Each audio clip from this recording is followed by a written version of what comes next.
for thee. Oh, Canada, we stand on guard for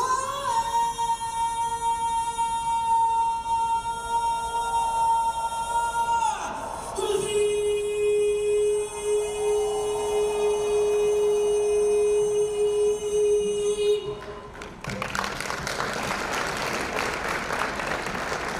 Thank you so much. You may be seated. At this time, I'd like to introduce the President of Global Community Alliance, Mr. Moses Abayomi Pratt, well known in the community. He has been working along with his wife, Kelly, in producing this gala for the last 13 years. To offer his welcome, let's welcome Mr. Moses Pratt.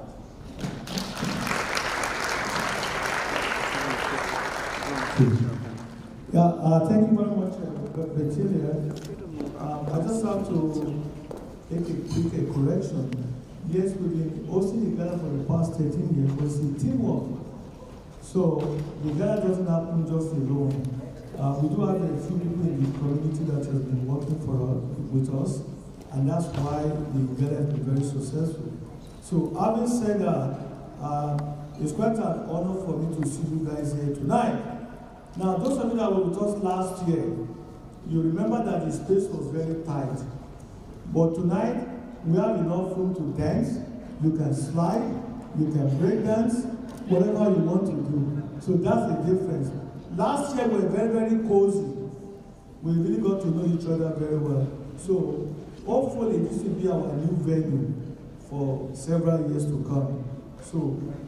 So again, I'd like to thank you all for taking the time to join us tonight for the 13th Global Community Alliance Gala, in recognition of Black History Month.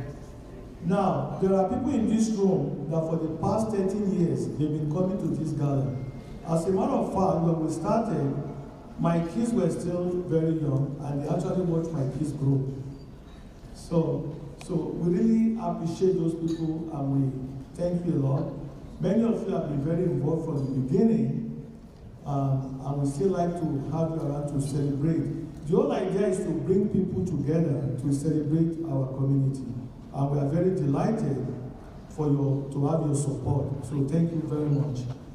So for those of you that are here with us tonight, I'm just going to acknowledge the people, and I do have the names on the program. So I'm going to start off with Honorable Senator Clement. I don't know if she's here yet, but she should be here tonight. She's one of our permanent members. So, and also, my very own MP, Marie-France Lalonde, was here earlier because she just got back on a vacation. But she said she just had to stop by to say hello. So they couldn't stay for the night for the gala, so they were here just to say hello to myself and my wife and some other people. So also in our midst tonight is Councillor Ronson King. Is Councillor King here yet? Okay, well, I'm sure he's going to be here tonight because guess what? We have the honor of having him as our keynote speaker tonight. So there's a guarantee that yes, he's going to be joining us. And then also Councillor Matthew Luloff. Okay, I guess he'll be joining us. Councillor Tim Tierney will also be joining us for the evening. And then also from the school board, we have a trustee from the school board with us tonight. We are very privileged. I'm going to start off with Trustee Donald Blackburn from the OCDSB. So please let people see you there. Thank you very much.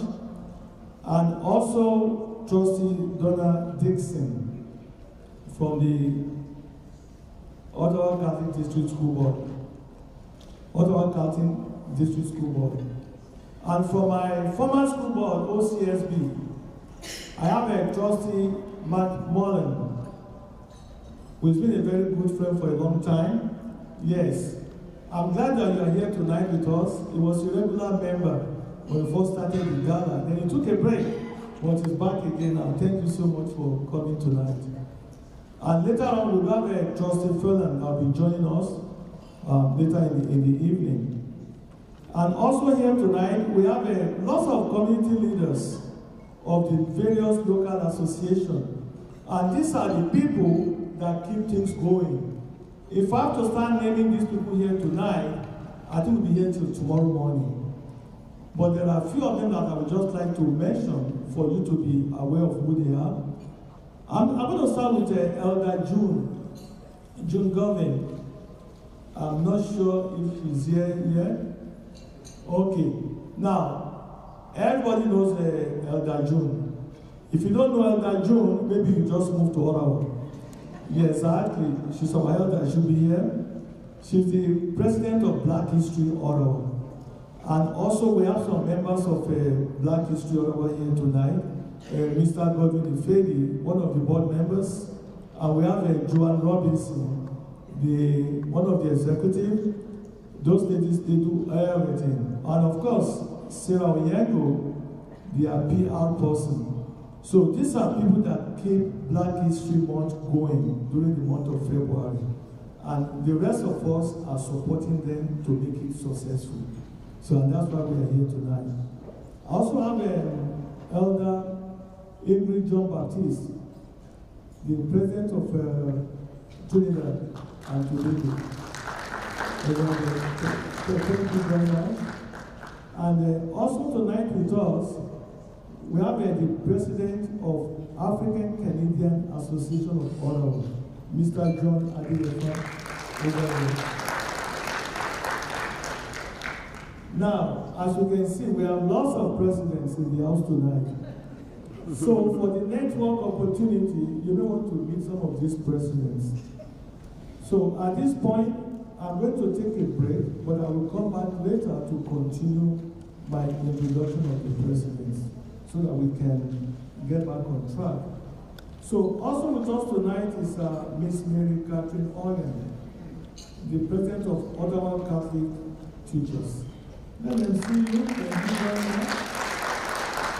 And she's here tonight with some of the other executives from the Catholic Teachers. Beside that is Julie, who was the vice president of secondary. And we also have some of the past officials. And on my list of acknowledgements is Mr. John Fraser. I think he's coming later. He's currently a Liberal candidate for Ottawa South.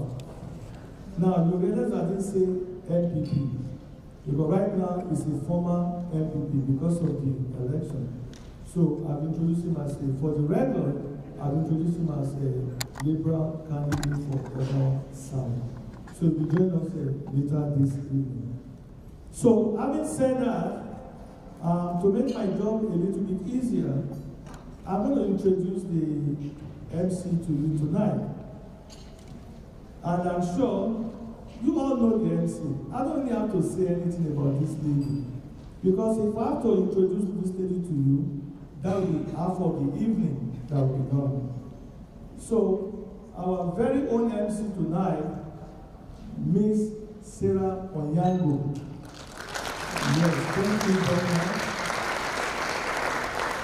And just to let you know quickly, when we started this gala, of course we didn't do it without Sarah. Yes, because we've come a long way, as far back as 1982. So that's a long time. So Sarah is an integral part of the gala. I really appreciate you. So for tonight, we have the pleasure of having you as our MC. Thank you very much. Thank you very much. 82. No, I don't think so. I was in high school in 82. So don't age me prematurely. Yeah, I was listening. Thank you very much, Kelly and Abayomi, for asking me to come back and MC for you. I've been in the audience for many years, enjoying being in the audience, but it's also fun to be up here.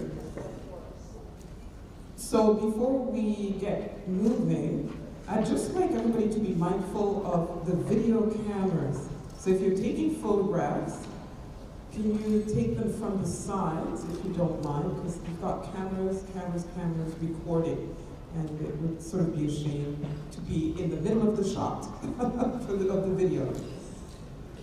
So we're going to start off with some entertainment, courtesy of Hibiscus Jams. Hibiscus Jams is a local band consisting of 1, 2, 3, or more members. Today we have 2 members. They perform at many different events, a lot of the Caribbean Association events, and at the Black Canadian Scholarship Fund's annual golf tournament happening August 15th.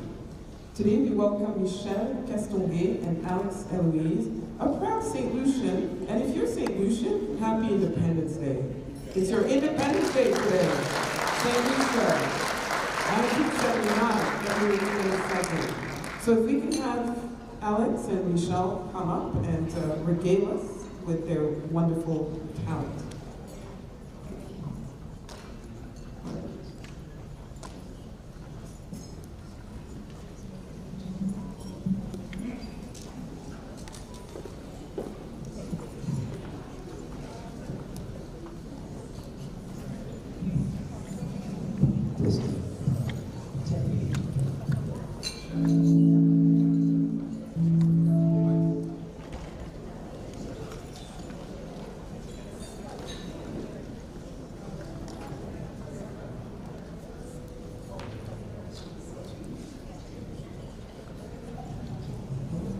Testing 1, 2. Test, test.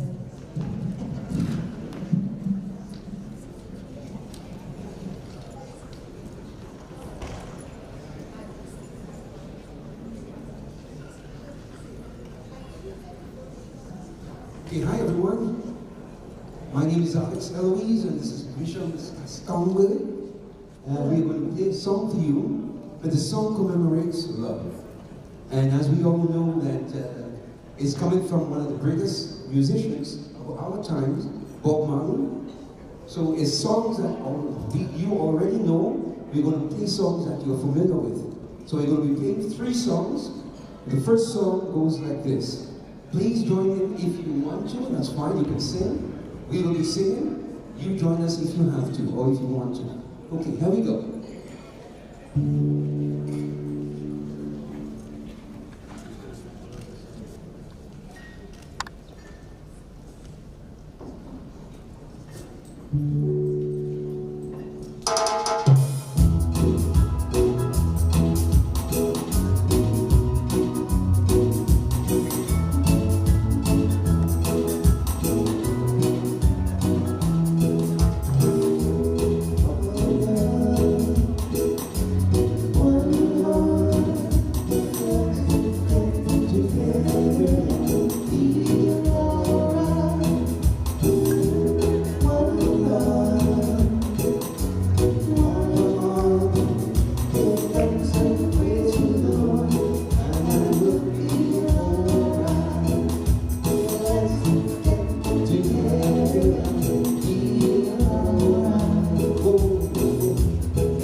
Those choices grow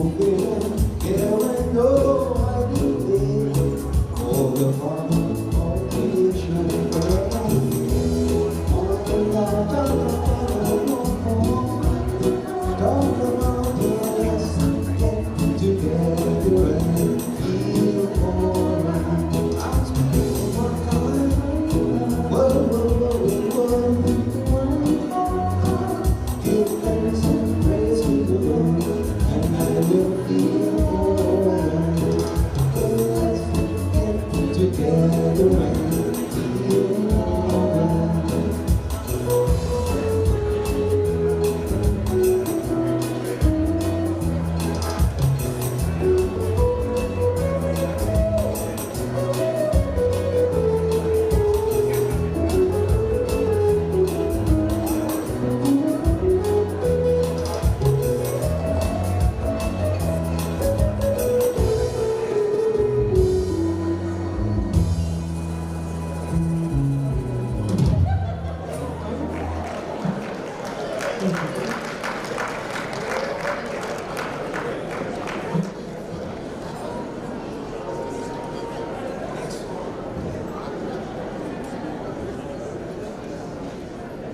The next song, normally we play jazz standards. Michelle loves to sing jazz standards, and we will play a jazz standard that most of you already know. So let's join us and listen, or you can continue talking, and then we're going to play a song for you called Fly Me to the Moon. Okay, here we go.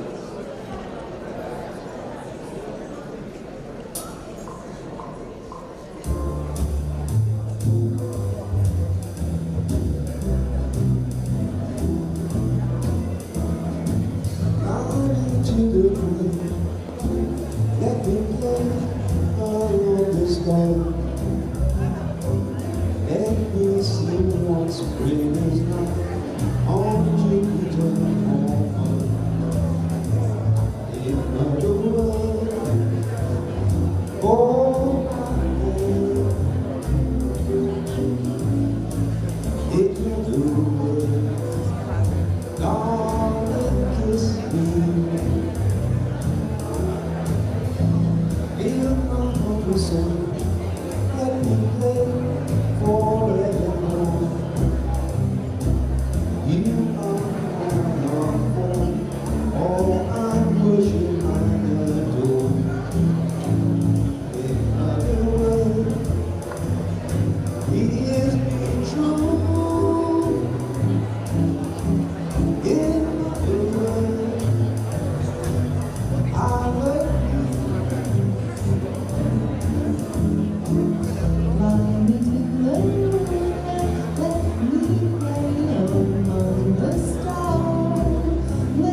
Can we try that again? Yeah. Thank you very much, Alex Eloise and Michelle Castonguay. And we're going to really need your attention. I realize people are still coming in. If you could please find your seats. So we're going to do a segment that Kelly and Yomi introduced to give representatives of different organizations the opportunity to just talk to you a little bit about their organizations and just share an inspiring message. And we're going to start off with Godwin Ifedi. Godwin Ifedi is a board member of Black History Ottawa, but he's the past president of Black History Ottawa. And as a fellow board member, I can attest to the fact that Mr. Ifedi is the reason Black History Ottawa is still going, because he resuscitated it from death, literally. Godwin. Thank you, Sarah. I'd just like to let you know that Sarah is actually the engine that keeps Black History Ottawa going.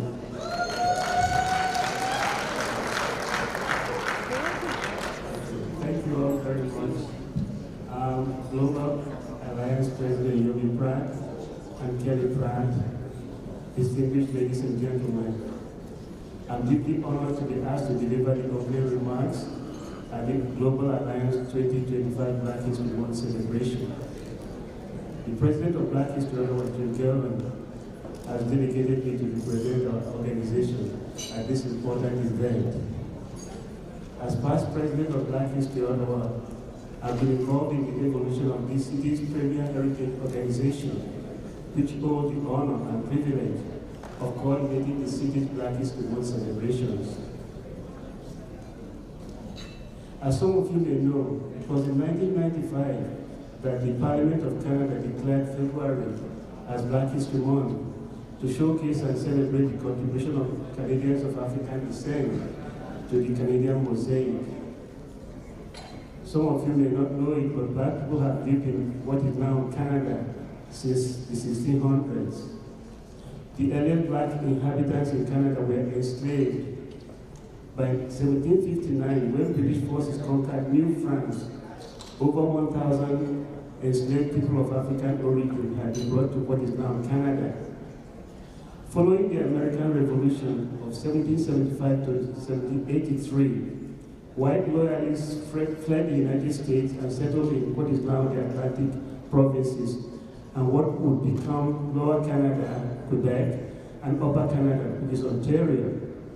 They brought with them about 2,000 enslaved Black people with them. At the same time, 3,500 free Black persons emigrated from the U.S. and settled in what is now Nova Scotia and New Brunswick. They had won their freedom due to the support for Britain during the American Revolution. Fast forward to today, where Canadians of African descent are represented in all aspects of Canadian life. We are lawyers, we are engineers, we are plumbers, we are members of parliament, we are janitors, we are doctors, we are nurses, we are businessmen and women and more, each contributing in their own way to this great country. I would also like to take a moment to salute the dedication, passion, and tireless contribution of our incredible volunteers and board members, starting with our president, June Gelman, John Marie Guerre, our vice president, Sarah Onyango, who actually is the engine and the carburetor and the battery of whatever happens at Black History Ottawa, Joanne Robinson, our event coordinator, and she's a master of all. She does everything. Kensia Peters, who's not here, Elizabeth Udozo. Your commitment to this organization and its mission is the very foundation on which we continue to build and create a meaningful change. It is because of your unwavering efforts that we're able to push forward and make strides towards a future rooted in equality and justice. On that note, I wish everybody a happy Black History Month. Thank you very much.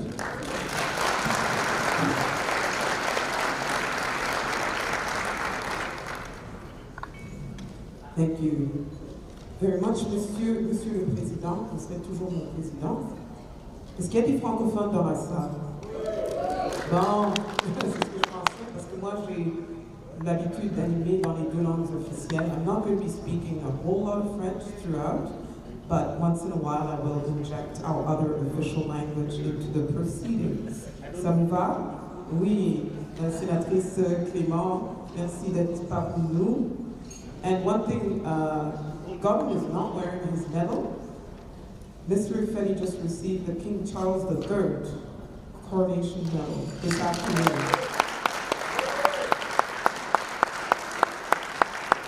Bravo, congratulations. Next we have our Chief of Police, Mr. Eric Stubbs, representing the Ottawa Police Service.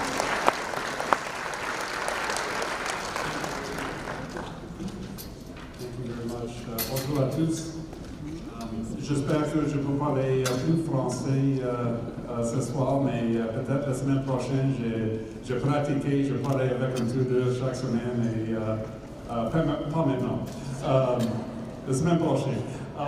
Thank you very much for the opportunity to be here. I really appreciate the invitation. We have an Ottawa Police Service table over here. 5 of our team members are here with their spouses. We got here last year when it was downtown, a great event, a whole bunch of great people getting the awards, and we definitely blocked off this weekend to make sure we could come again. So thank you very much for having us.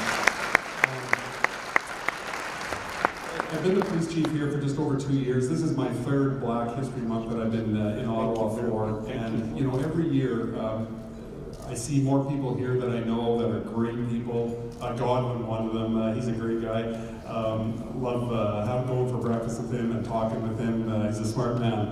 A whole bunch of people here, but every year more positive relationships. I just get such we get such a warm reception, and I really do appreciate that. But we do have much work to do, and we're really committed to that. You know, we have to learn from mistakes from the past. We have to make sure we diversify our ranks. We have to make sure our members get the training that they need. And one of the most important things, we have to make sure that we have positive, strong relationships with the Black community here in Ottawa.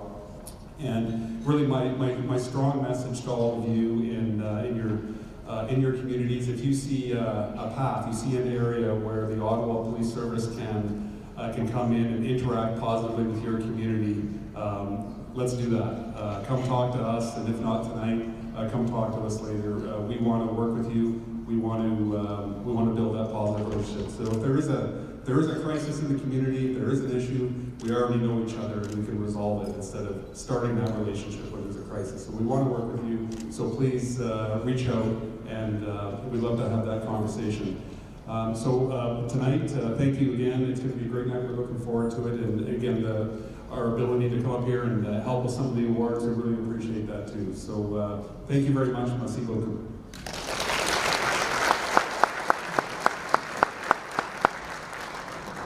Merci, Monsieur le Chef de Police. C'est très apprécié. And next, representing RBC, one of the sponsors, we will have Kathy Doral come up and give us the message from the RBC.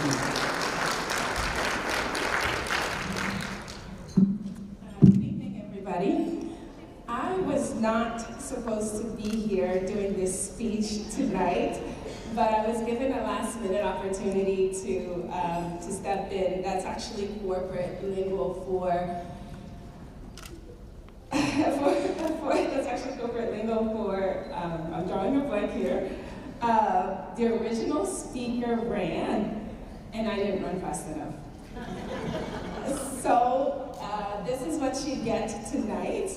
I have the honor to stand here on behalf of RBC. I'm joined by my colleagues Jabril, my colleague Dennis, Jamal, Sharma, and Ines. And we have come here tonight to celebrate Black History Month and all the amazing accomplishments of everybody within our community.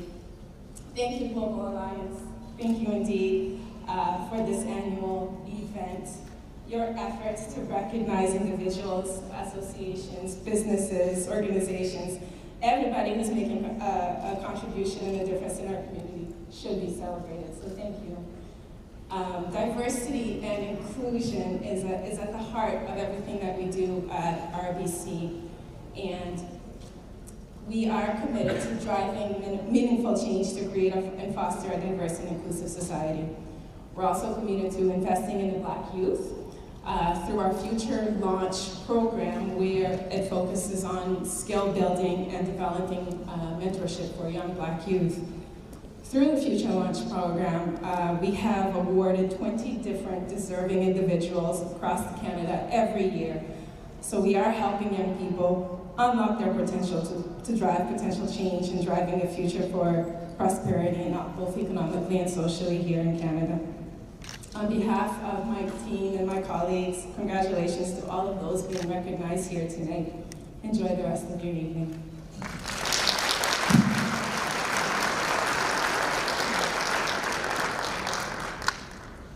For someone who was called up last minute to come and speak, you did very well. You did well, no? Ah, la bienvenue ici, ça. Bravo. Est-ce qu'on a Monsieur Larry Rousseau du Congrès du Travail du Canada? Oh, yes. Larry Rousseau, Vice President, Canadian Labour Congress.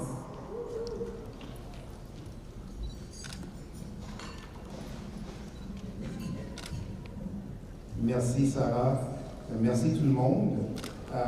Good evening everyone. How is everyone this evening? Oh no. How is everyone this evening? Yes, I want to hear Ottawa. Huh? Larry Rousseau, Executive Vice President with the Canadian Labour Congress, 3 million members strong. And with our table, the CLC table over here, if you have any questions, come and see us. Not if you have grievances in your workplace, though, because we won't be dealing with that tonight, okay? So, distinguished guests, it's good to see you, Eric, as always. As we gather here today, standing at the close of another Black History Month, a month that's allowed us to reflect and celebrate and recognize considerable achievements, contributions, and resilience of Black people in this country. But while February marks the end of Black History Month, where we are this week, this coming week, we know that the spirit embodied by the month is something we carry with us each and every day of the year. Let us not forget that. This month, we look forward as a dedicated time for us to reflect on the significant progress we've made in the pursuit of equity, justice, and opportunity for Black communities. It also reminds us of the progress through the ongoing struggles that we still face. And we know that we have some considerable struggles that are facing us as we speak. So, this is the moment to honor the present, our very own community leaders, activists, and trailblazers who are here tonight and who continue to push boundaries. Keep pushing those boundaries. When people tell you it cannot be done, say, oh yes it can, all right? And watch us go, all right? So we recognize and celebrate those who stand at the forefront of change, whose tireless work, vision, and courage are creating new possibilities for all of us. Each one of you plays an important role in making your world more inclusive, equitable, and just. Your dedication and pursuit of a brighter future inspires us all. So your achievements are not just the result of your individual efforts. They are the result of collective vision and commitment and uplifting of those who are around us. A shared belief that we can create a future where Black voices and Black experiences are valued and celebrated. So I will also take this opportunity right now to reflect on something that has global significance, notably the extension of the United Nations International Decade for People of African Descent. Another 10 years, my friends. We are now living in the second decade of this initiative, which initially ran from 2015 to 2024. It serves as a vital reminder that the contributions and rights of people of African descent are central to the future of our global community. Et cette décennie reconnaît que lorsque nous allons célébrer tous nos accomplissements, nous allons continuer le travail de faire face aux défis auxquels on fait face. La discrimination, marginalisation, l'exclusion au lieu de l'inclusion, d'accord, et l'inéquité. The extension of the decade also reminds us that our work does not end with just 1 month of recognition. It continues in our everyday lives, in our communities and our hearts. To all the community leaders, we honor tonight, merci en pile. Okay? Yes. Aïe Bobo. All right? Haïti vivant. All right? So we see you, we appreciate you, and we stand with you. And to all here tonight, happy Black History Month, and may we continue to honor Black history, Black culture, and the enduring contributions of our community each and every day. Merci beaucoup.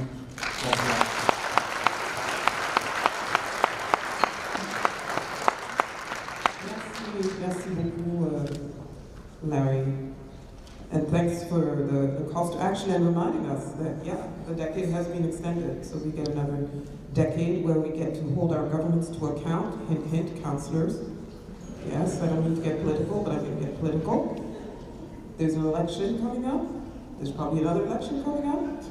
Keep reminding them. By the way, the decade has been extended. The 3 pillars, how are you intending to honor that? Something to keep in mind. The next speaker is Prince Ehoro, who is Superintendent, Leadership and Parent Engagement with the Ottawa Catholic School Board.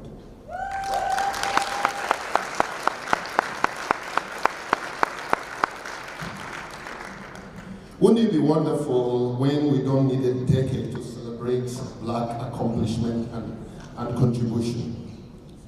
I'm hoping that day would come. When people would look at Black people and see them for who they are, not necessarily because of equity, but because it's the right thing to do. So good evening, everyone. I just would want to begin by just acknowledging and extending my deepest respect to all the distinguished guests in this room tonight. They are wonderful people, great people of caliber. I want to also acknowledge the Pratt family and the team that has put this together. I want to thank you for your unwavering vision and your dedication. Your work continues to inspire us all. To the professionals, students, because I know there are a lot of wonderful students here, and we will be giving them awards tonight, and community builders here, your contribution shapes the present and the future of our communities in profound ways. To our counselors, wonderful counselors, to education leaders and community advocates, and I want to thank community advocates because I get them in my office from time to time, you know, and they speak to me about the changes they want to see within the school board. And we love to work with them because through those advocacy, we are able to move forward and we are able to bring lasting change to our community within the school board. To my colleagues from the Ottawa Catholic School Board, we remain steadfast in our commitment in partnering and collaborating with students, staff, families, and community members in meaningful ways. As a board, we deeply value the diverse communities that enrich our schools. In particular, we recognize the contribution of the Black community, not only during February, but throughout the year. We continue to strive to embed these contributions in our curriculum and educational practices, ensuring that representation and equity remain central to our work. We understand the profound impact of students seeing themselves reflected in the classroom. While we continue our efforts to recruit more Black, Indigenous, and racialized educators, we also actively invite community partners like yourself to engage with our schools. Many of you in this room have played a vital role in bringing diverse voices into the OCSB communities, and I want to thank you for that and really appreciate it from the bottom of my heart. Our commitment to equity goes beyond the classroom. We have strengthened infrastructure that amplifies diverse student voices, including Black Students Associations. We do have very strong Black student associations across our board. the Black Student Forum, the Black Student Advisory Council, the Director of Education and myself, we meet with the Black Student Advisory Council, and through their voice, we're able to make changes within our board and within the schools. We're also fostering people partnership with staff employee resource groups such as the Black Employee Network, some of them are here tonight, Asian Employee Network, the Queer Employee Network, to ensure that all students and staff feel seen, heard, and valued. Tonight, as we gather, we celebrate diversity, not just as a concept, but as a lived experience. We celebrate the power of collaboration, the impact of representation, and the collective work we continue to do in building a more just and inclusive community for all. I want to thank you for your trust in Ottawa Catholic School Board. Thank you for trusting us with your children. And I want to say that we are committed to looking after your children. Have a good evening, and want to wish everybody a happy Black History Month.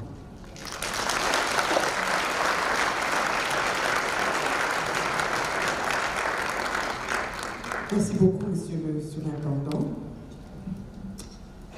And the last part of this segment is a very fun part. It's the Canada Post stamp reveal.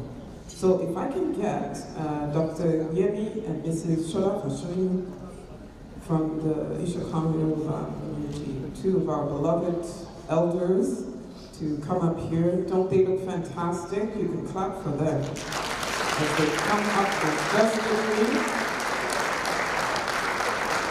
And Mr. Pratt, are you part of the stamp? You should be. You're the host of the event. No? You can't let our elders just be there by themselves.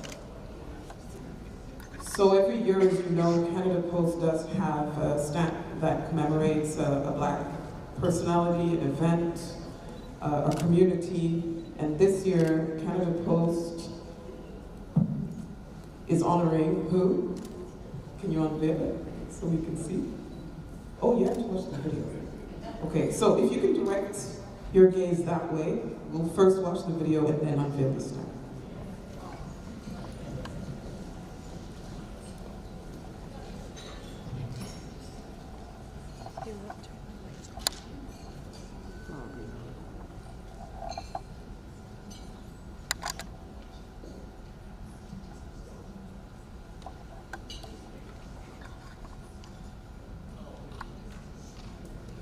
Press play.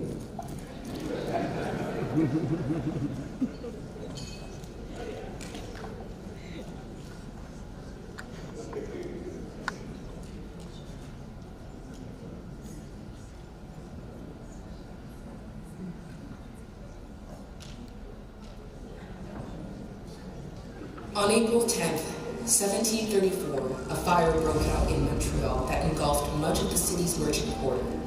Dozens of buildings and homes burned down.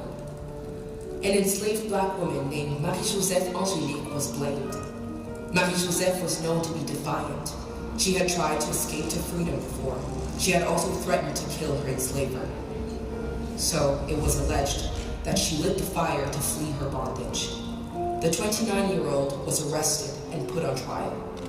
More than 20 witnesses pointed their finger at her, although not one is believed to have seen the crime committed.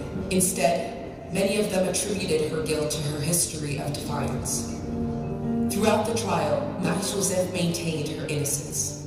However, the courts found her guilty. They condemned her to death and then had her tortured until she gave them a confession. On June 21st, 1734, she was publicly hanged.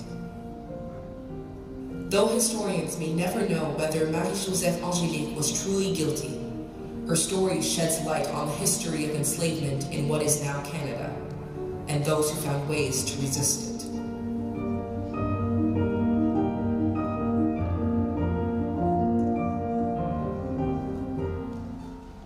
And now we can unveil the stamp. And 1, 2, 3.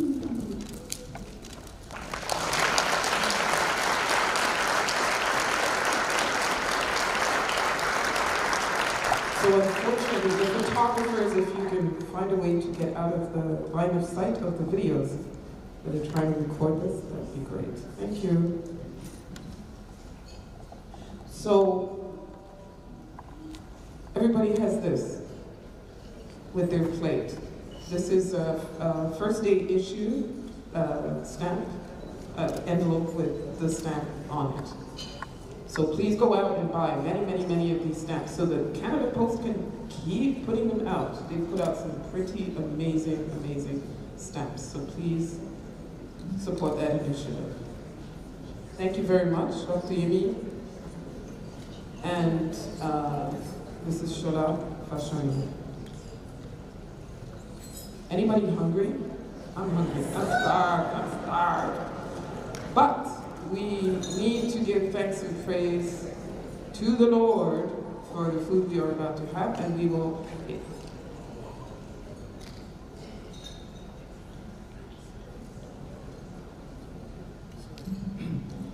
Sorry, ladies and gentlemen, for the invocation, I just have to interrupt the MC because I have this wonderful group of people from SCIU.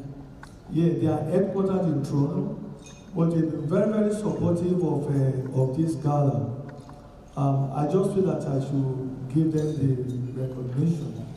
Tonight, there are 16 of them in the room with us, and their team leader is Miss Fiona Bailey. Can you please stand up, Fiona, for people to see? Yes. That's our 15 million. Fiona, thank you very much. Global really appreciate your support. You've always been there, and that's why I wanted to take the opportunity to talk to the group about you. Every year, they come in large group. Or even there was a year that I have to kind of appeal to them that can I refund you back one table because we just don't have the space. You know, yes, but tonight we have the space to accommodate everybody. Thank you. So we have it for the invitation.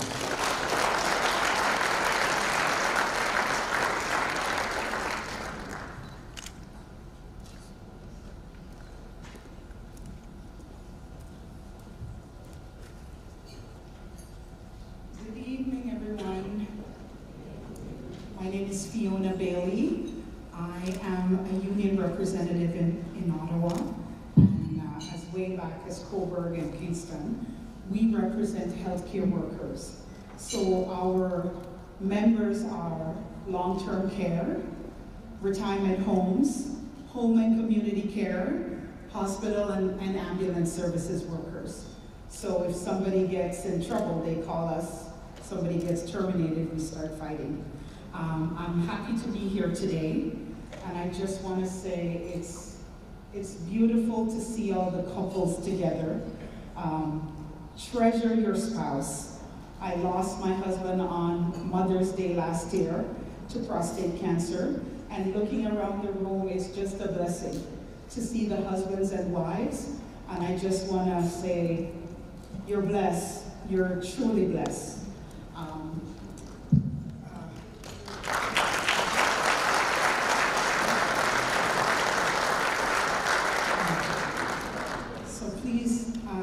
Bow your heads with me as we pray. Heavenly Father, we come to you today with thanksgiving in our heart.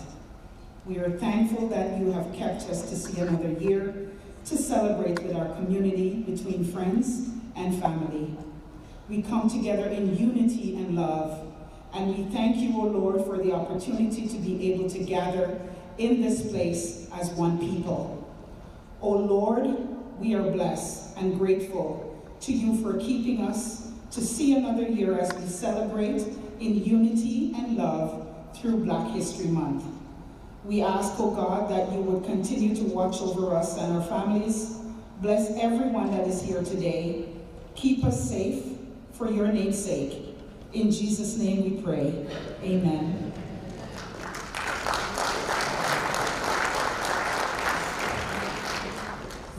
Thank you very much. And now we will have the dinner service begin. Enjoy your meal, and then we will be back.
Good evening, ladies and gentlemen.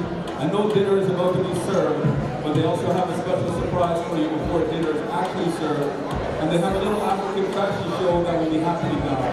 So I will call Miss Sarah Amyanga to the stage so she is able to describe the individuals and the attire that they have on.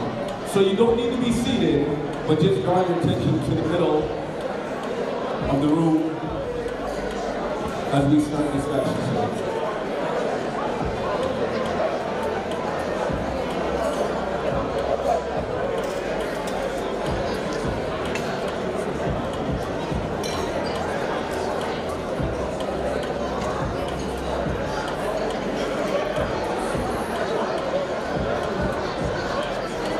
Ladies and gentlemen, actually we lied. Can you please go back to your seats?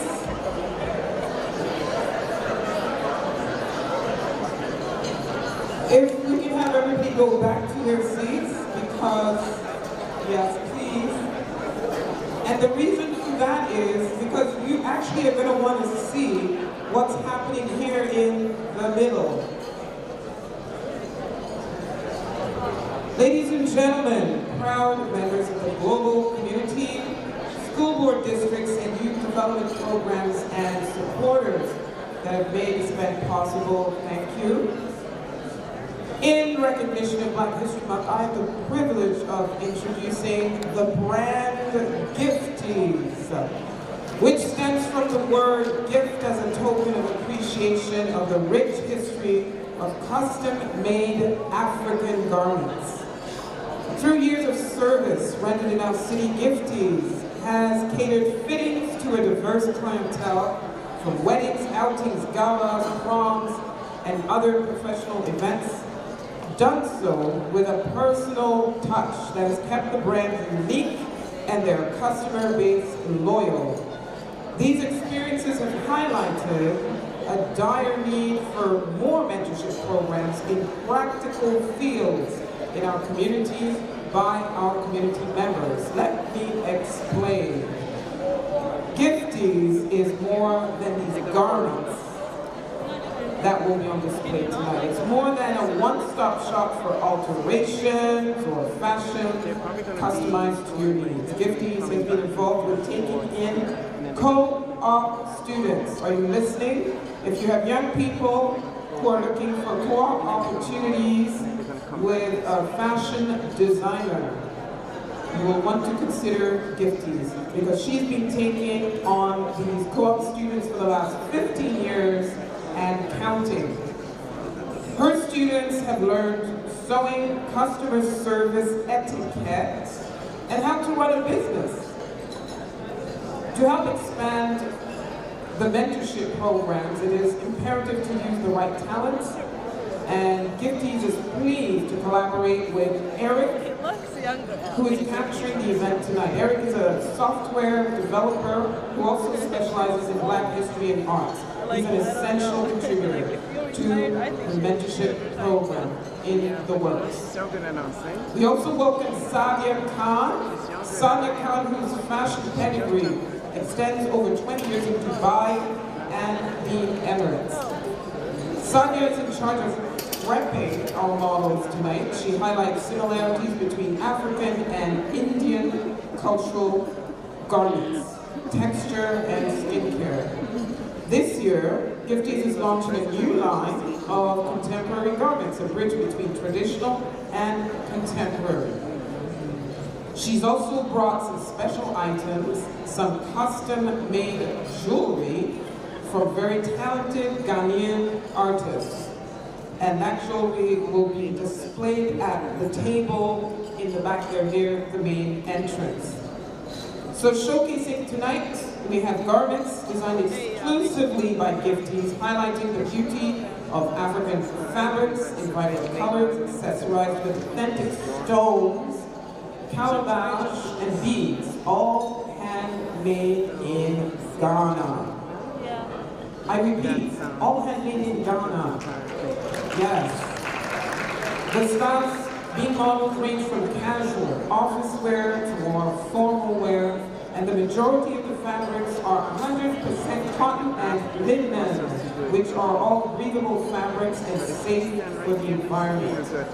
Gifties offers custom-made outfits here in Canada, and your choice of fabric and style, proudly made in Canada. And you can find Gifties at 2003 Saint Joseph Boulevard, across from the Dairy Queen. Ladies and gentlemen, direct your gaze to the center of the room for a presentation by Gifties.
with, I believe it's chiffon that she used.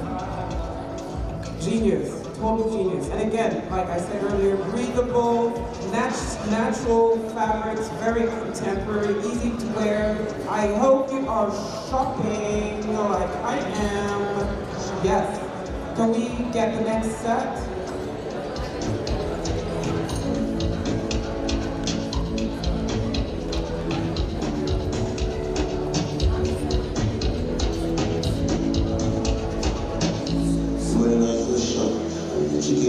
So Gifty makes menswear as well. It's not just ladies wear and prom wear, bridal wear, but some very beautiful linen, mixing linen, cotton, applique.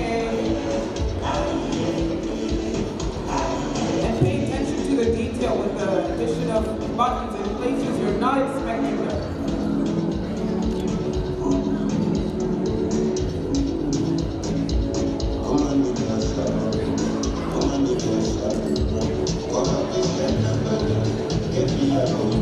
When you're wearing Gifty's clothes, you have to walk with swagger, just like this young man.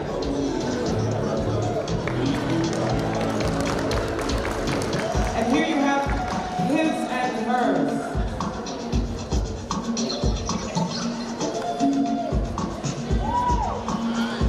So look at the pleating in the skirt of her dress. Very, very, very flattering. Cinched with a belt.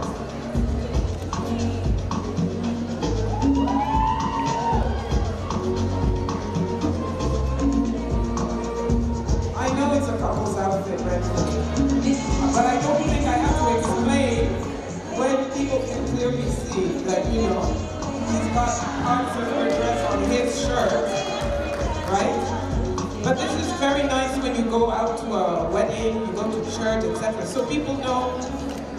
Earlier, I believe, I forget the Faith was talking about couples. This is how you know, oh, these two are together with matchy-matchy.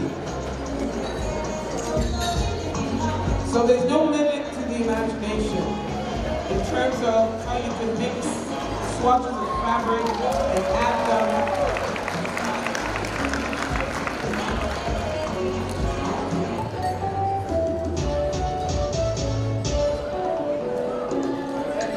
My favorite fabric of all time, Kente prints. Look at how beautiful that is. It's very, very simple, but look how elegant it is.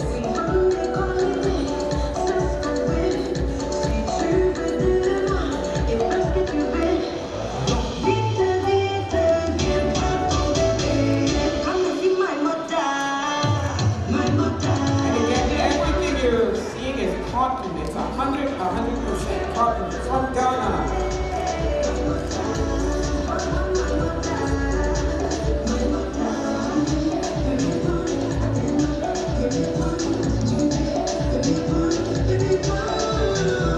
And of course, you must have pockets. You must have pockets. Pockets are a must. But the way she put the pockets, it's very seamlessly added to the dress. It doesn't interfere with the shape. And yeah, you can dance like that. That's how comfortable that dress is. More Kente prints. Very, very cute.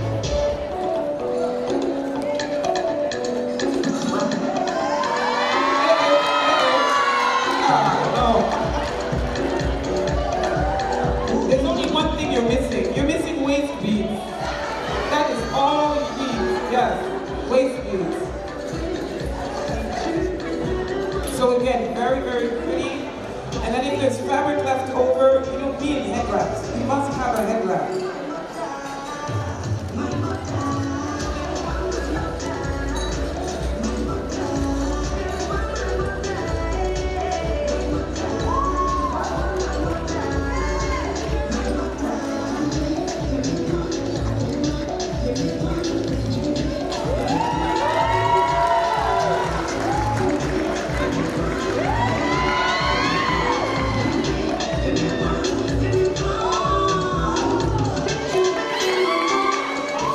Gifting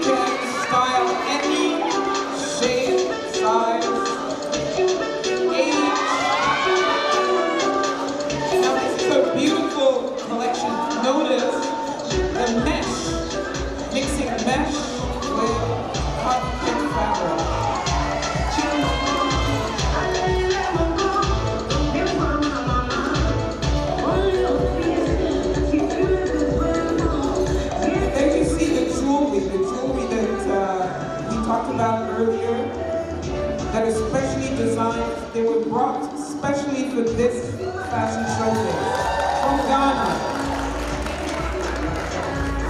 And the necklaces are made out of coral, so it's not cheap. It's 100% coral.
Another his and hers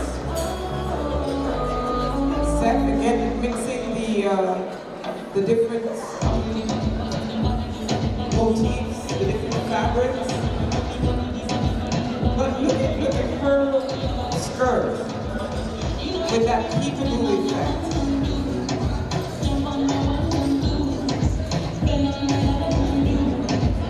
Now that's what you call a statement piece for real. So it doesn't matter what size you are, you can wear something like that. And walk into a room and make heads turn.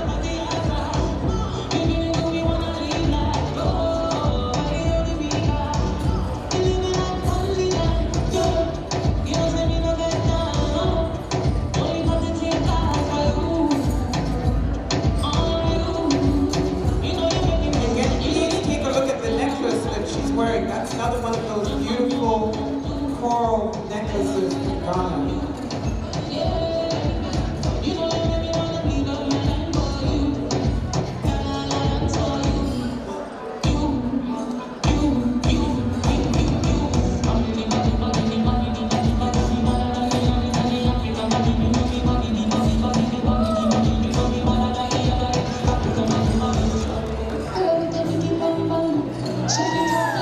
Coming down, king and a queen, and you know me not stop. Woman, I tell them you break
skirt.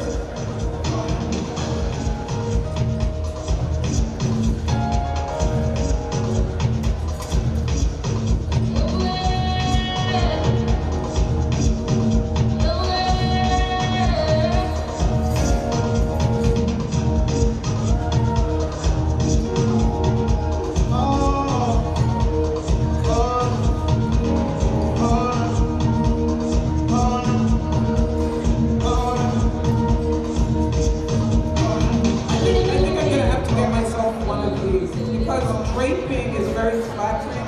If you've got, curves you want to sort of disguise or whatever.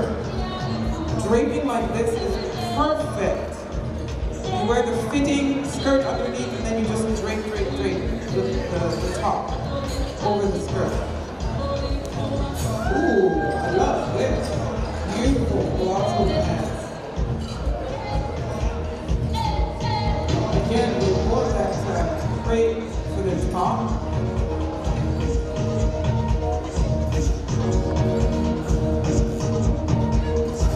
And again, this is a local designer. Gifty is a local designer. You can bring your own fabrics, and your own, and she'll sit with you and design it with you and advise you how to make it, fit your body nicely. And you can turn out like this movie star lady.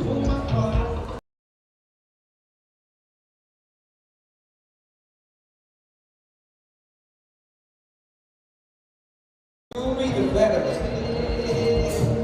As you can see, all the beautiful big bangles, big earrings.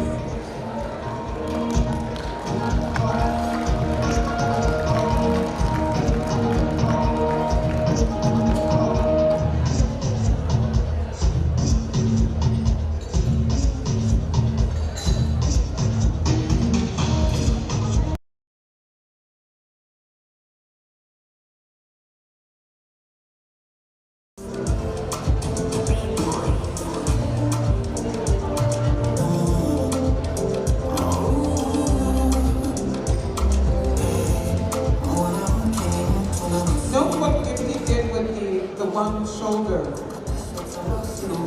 Very nice, yes.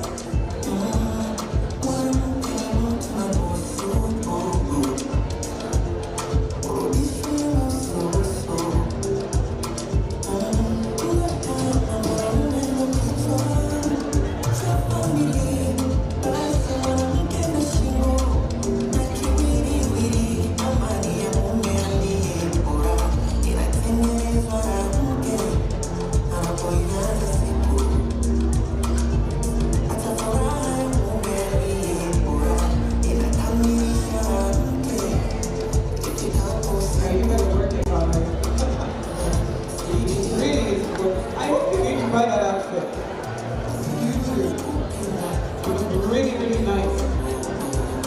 And again, you can wear burgundy anytime, You don't have to wait for fall, winter.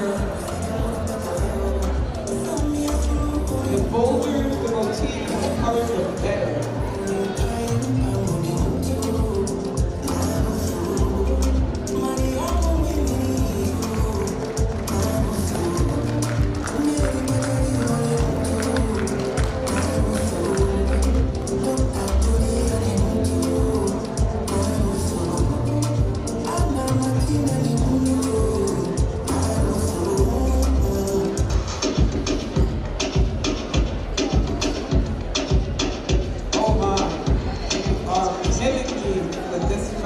I'm not even sure what it is.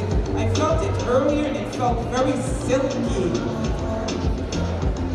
I wouldn't be surprised if it's like a silk and then it blended sometimes. Very, very gorgeous. And you know how everybody's doing that whole kimono thing? This is another take on it. With a beautiful color band belt. And again, you just wear black pants, a black tank top, throw that over it, and you're good to go.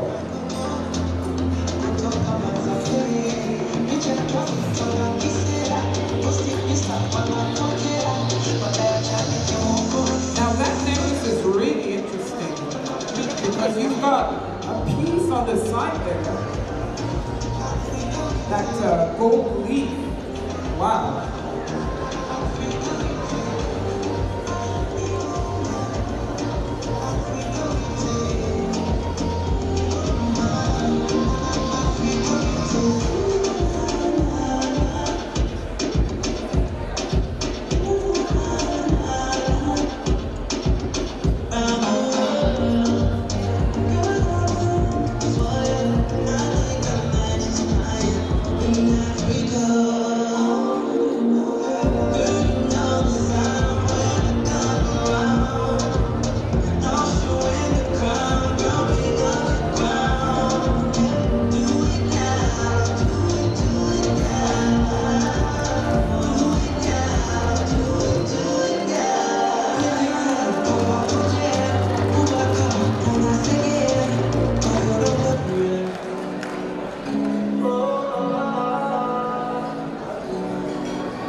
original Ghanaian.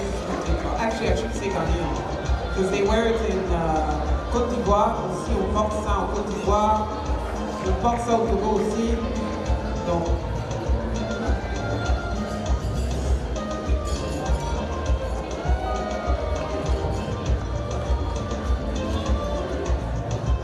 so how are you liking all these beautiful fashions? Are you shopping? Because I might have to fight some of you, for some of these outfits.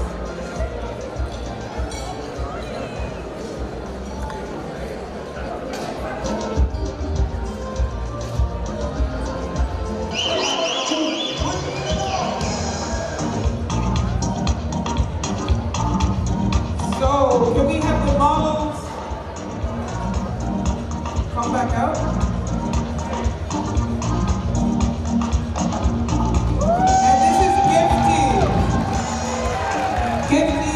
Designer, beautiful designer, wearing an outfit she designed and made. Another beautiful his and hers. Again with the mesh for the dress, the beautiful soft mesh.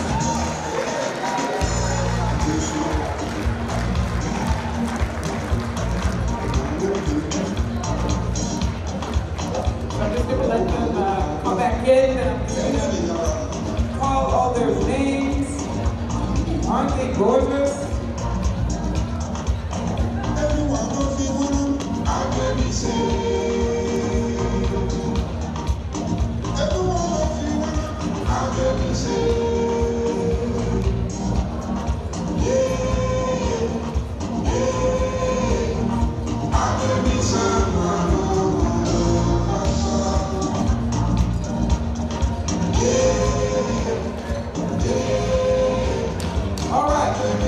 So again, photographers, please get out of the line of sight of the video. You're right in the middle of the shot.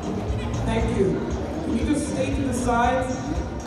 So now, presenting your models, we'd like to acknowledge them. Phoebe, Gina's, you can just wave so we can see the Phoebe. Omar, Gina's. Yes, and Winfred Latte. Lydia Sozi. John Sozi. Apolline Tian Coateba. Jenny Chakote Menge. Lanre Pratt.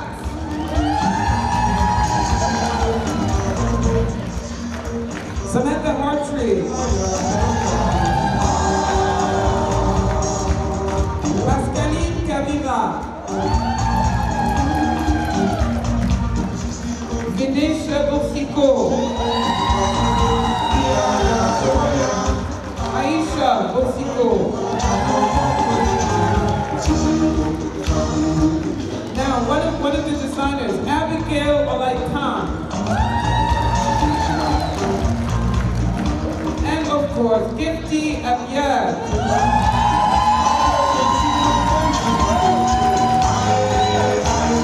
But Gifty has an assistant designer and tailor, André Denis.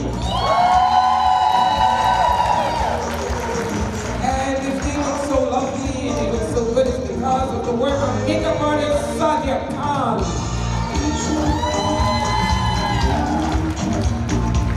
And again, many thanks to Eric Yamit, who is capturing the event tonight. So this is Gifty. Gifty has a table at the back of the room there. I think you sort of walked by it. Please go by, say hi, pick up a card, and find out how, hey, you guys, prom season is tomorrow, literally. I would suggest you go over to Gifty and see if you can get you one of these beautiful outfits for prom. And again, Gifty is located at 2003 St. Joseph Boulevard, across from Dairy Queen. Thank you very much.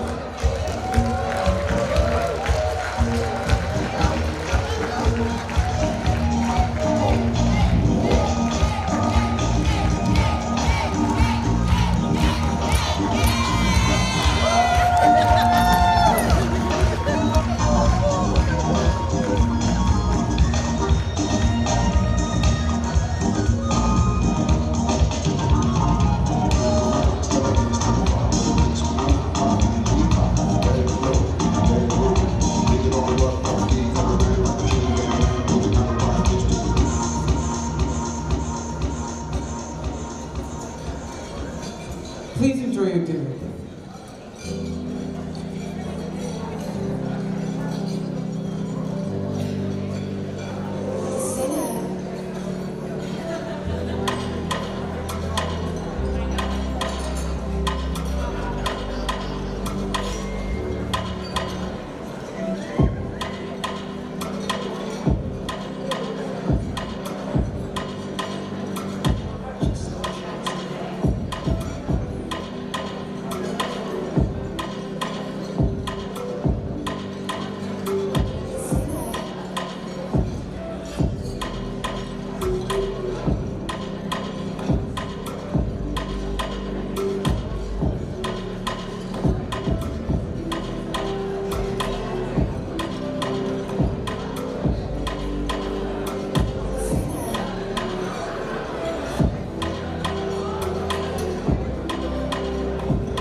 Never gonna kick everybody out.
Business Achievement Awards.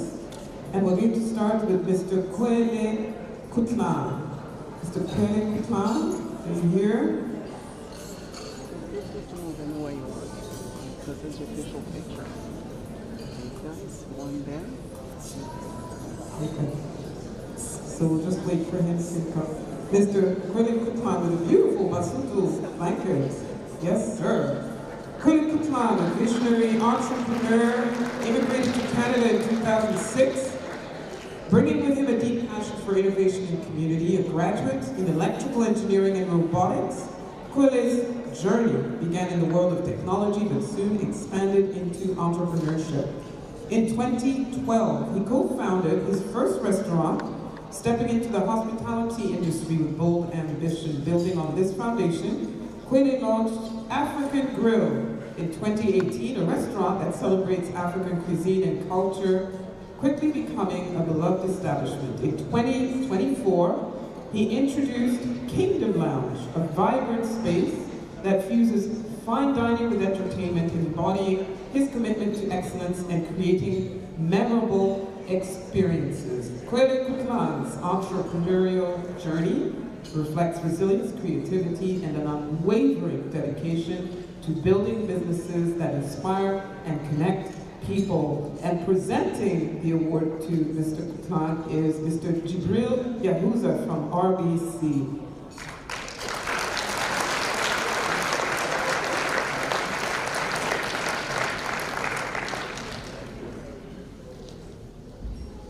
Yes, if you could stand on the stage.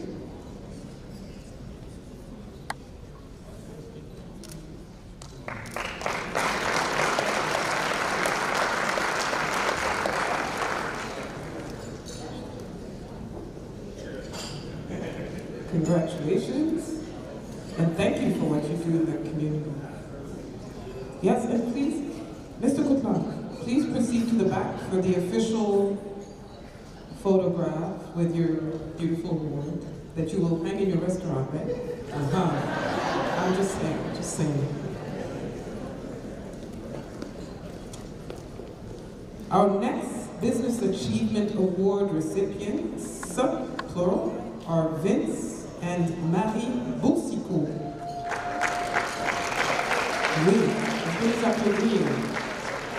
Ottawa Home Care is a locally owned and operated community-based organization proudly serving the Ottawa-Carleton region and its surrounding communities since 2000. It was founded by Vince and Marie Boussicou, who are both nurses. Vince immigrated to Canada from Haiti as a teenager, while Marie, born to Haitian and Cuban parents, grew up in Montreal before moving to Ottawa in her 20s. Together, they have 3 daughters. Ottawa Home Care proudly partners with the Government of Canada to deliver exceptional nursing care services to healthcare agencies, hospitals, and residents in the Ottawa region, in the Ottawa-Gatineau region.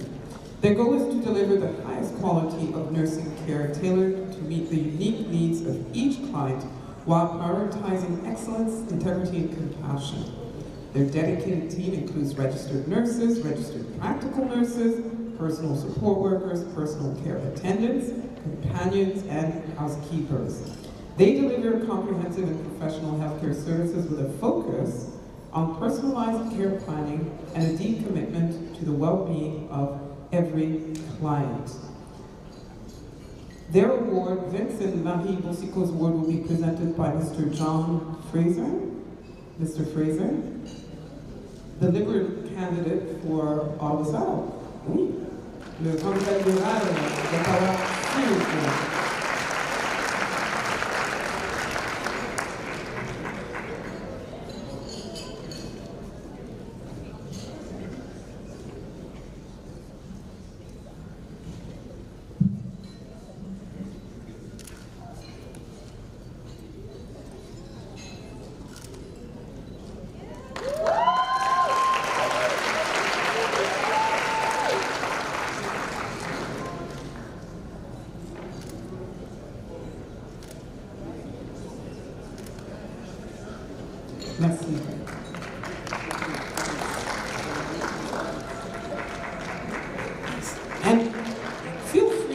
after we're done with the program, to go and talk to them and find out more about what they do. And please go to Vince and Marie.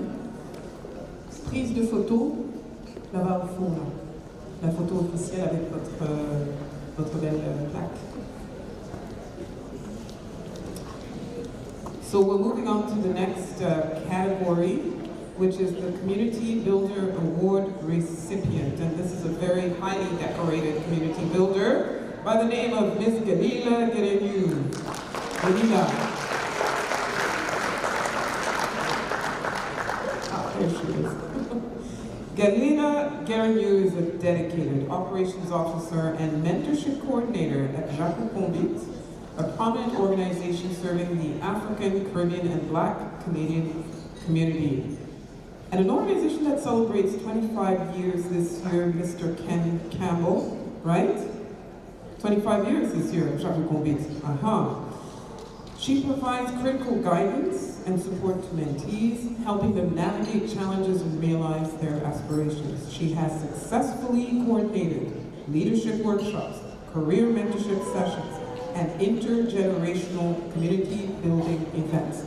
Galila has received numerous accolades, including the Canadian Platinum Jubilee Emblem in recognition of outstanding community service. Recently, she received Black History Ottawa's Community Builder Award, the Martin Luther King Junior Dreamkeeper Youth in Service Award, Jacques Convite's Youth Leadership Award, and the Association of Black Law Enforcement Rising Star Award.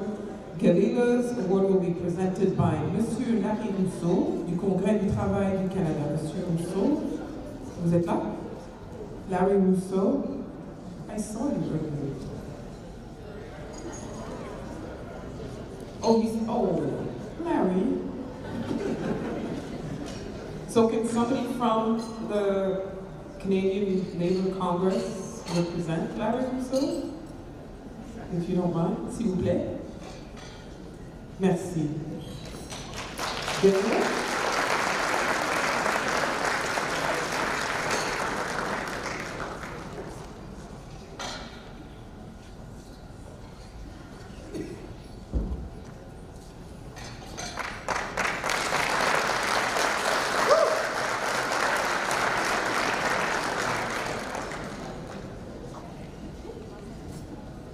And Galila, please do go to the spot where you take your official photograph with your lovely award to add to your growing collection of awards.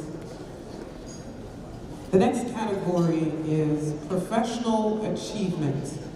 Our first recipient is Miss Antonia Tony Francis, Chief Human Resources Officer, Senate of Canada.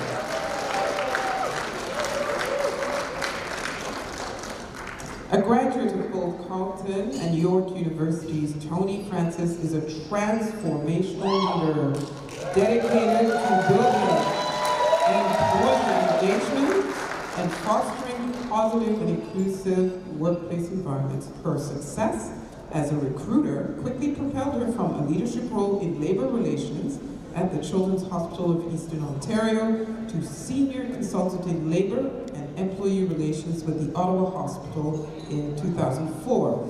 In 2010, she took on a challenge as Director Labor Relations with the Ottawa Police Service, and later moved on to director-level position with the University of Ottawa, where she also sat on the university's Advisory Committee on Anti-Racism.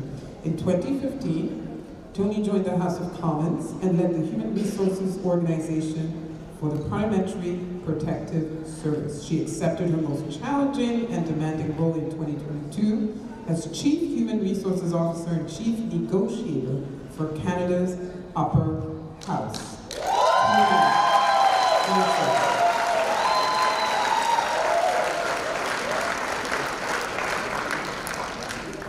And the award will be presented by Deputy Chief Paul Burnett.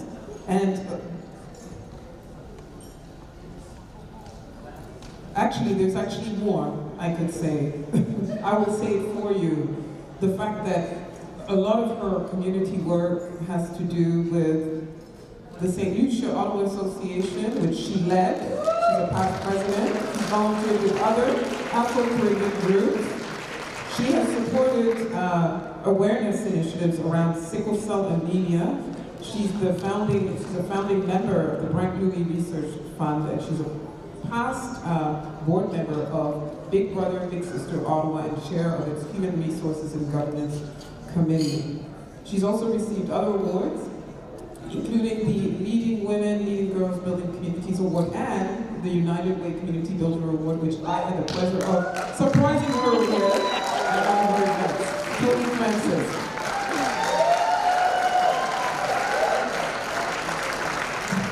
I just have to talk to you for 1 minute.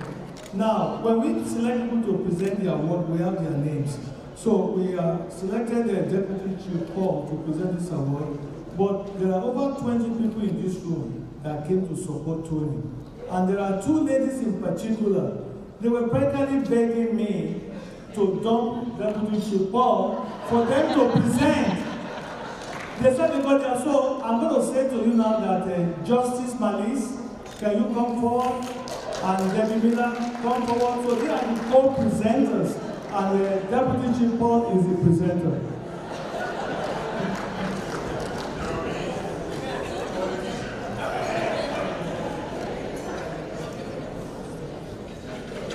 And the two women that Yomi just invited up are Black history by themselves.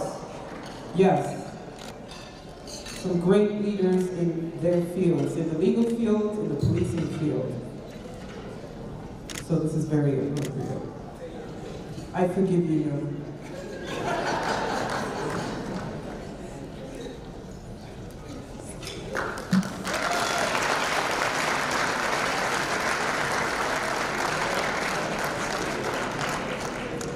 Please don't forget to go to the photo booth to get your official photo. The next recipient is Reverend Dr. Olushola Olumuyiwa Momiloju. Let's say that right. Who is a public sector patent examiner. Reverend Dr. Olushola Olumuyiwa Momiloju originally hails from Ogereremo in Ogun State, Nigeria.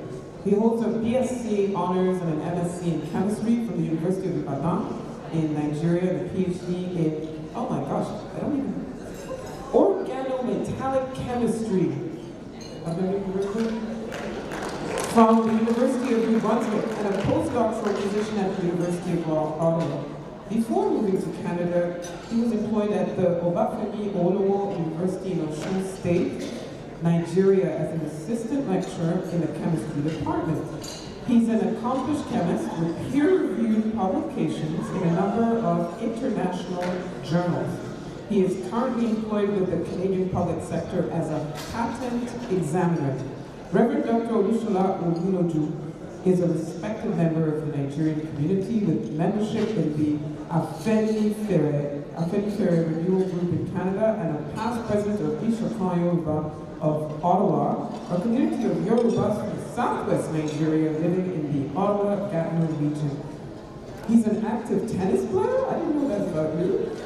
I know you were a big football fan. Yes, football as in soccer, basketball, and ice hockey. He's also an ordained and licensed minister. He's married to Dr. Mrs. Taiwo Omiloju, an accomplished chemist in her own right, and they are blessed with 3 children. Chief Eric Stubbs will present the award to Dr. Omiloju.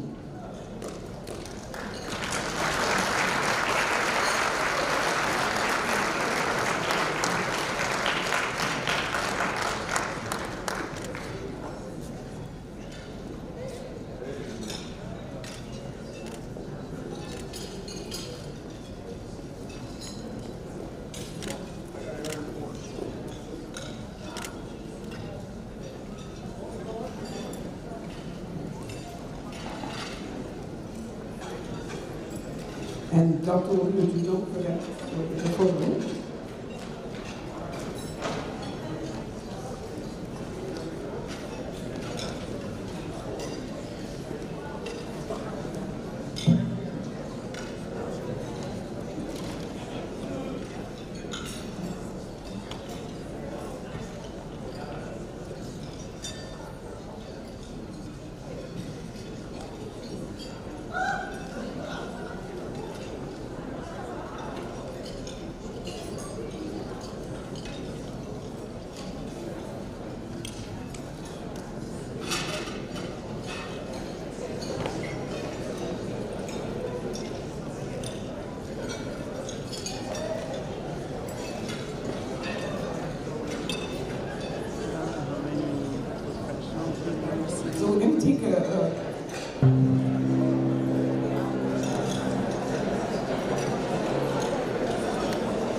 song goes out to all the ladies out there. All the ladies out there, I think ladies are very important at all levels of our lives, amen? Okay, and this song goes out to them, and it's called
I'll tell you about this song.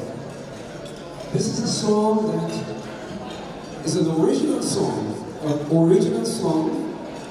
that I wrote during one of the most difficult times in our lives, and that was during the COVID period. The COVID period, okay? And we all went through the COVID period. We know what it's like. And I thought that would be appropriate to think about people at the front lines, those people that took care of us, those people that were right in the heat of things.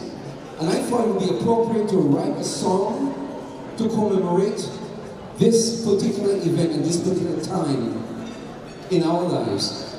And one of the things that I would like, most of you are eating right now, but that's okay. One of the things that I would like to say to you is that this song is very special to me, and I would like you to join me in singing the chorus. The chorus goes like this. Oh, they're on the front line.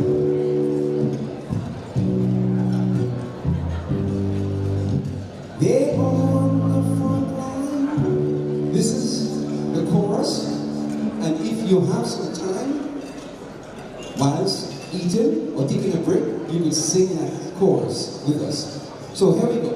We're going to start that song.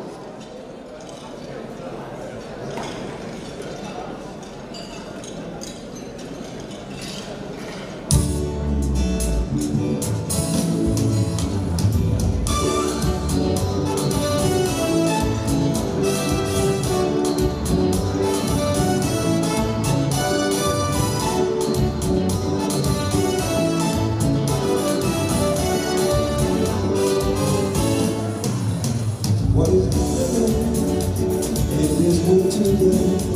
With this invisible enemy trying to knock us down one by one, just so teeny done. What a sight to see! People expiring as the number keeps flying. Everyone gone, distant for the goal. Why no, it is that one. Going rain, deep on the front line. Why do you run for cover? Deep on the front line, marching alive. Deep on the front line, yeah, deep right. Deep on the front line, boom, boom, boom. Oh, this always fortress, this until protection falls. There lies corruption and hate, corona spreading in the sea. I know I will bring equality as my presence will be under sentence. In this time of need, let the powers be. To do good for people livelihood.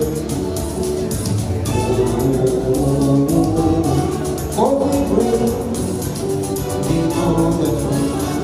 While we run the cover, be on the front line, marching the line. Be on the front line, yeah, be right. Be on the front line.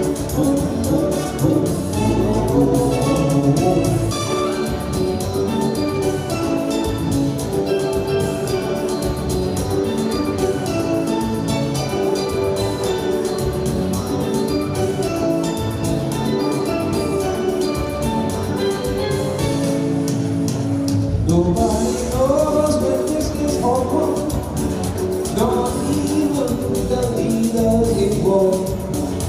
Like a sailing ship onto the sea, rudderless and out of control. People of color, after seeing illusion, suffering from this imposition. Let's hope and pray for time stay safe. I feel good, how love and gratitude.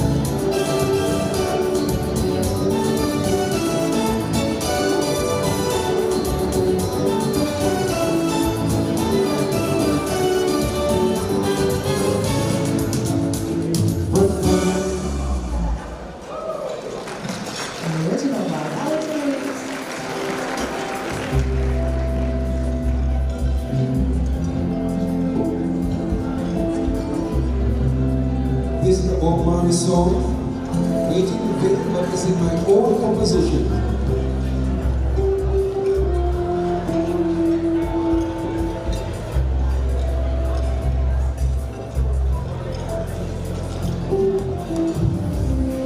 From the very first time I laid my eyes on you,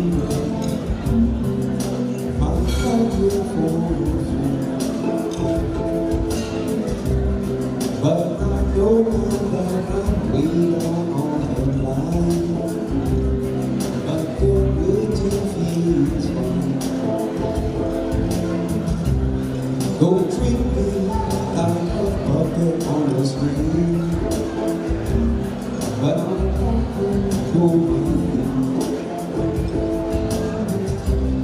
don't talk to me if you think I'm done.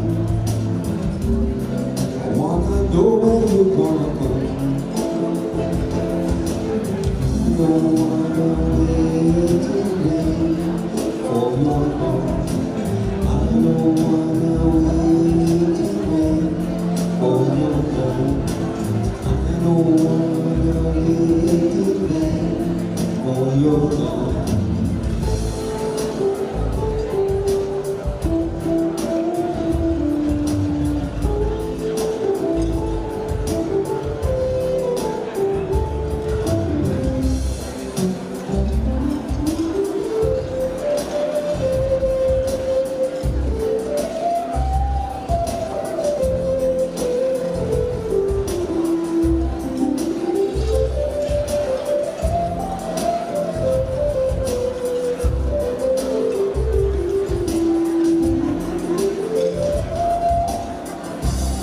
It's been years don't know, but I don't say more.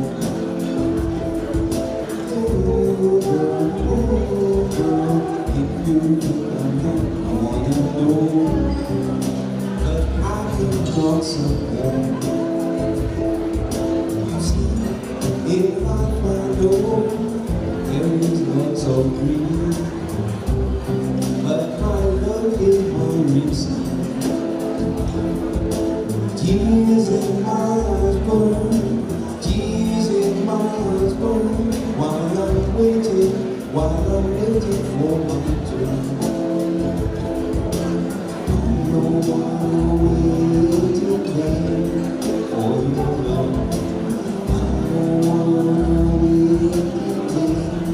for your love. I don't wanna wait there for your love.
Thank you.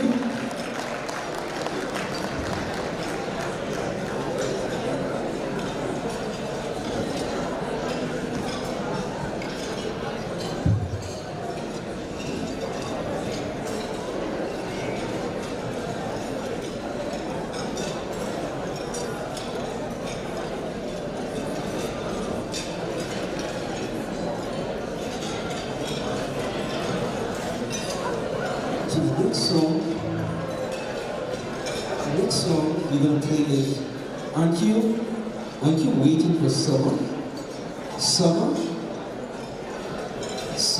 is coming. It's a long way off, but we're gonna sing a song regarding summertime.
Your God is real,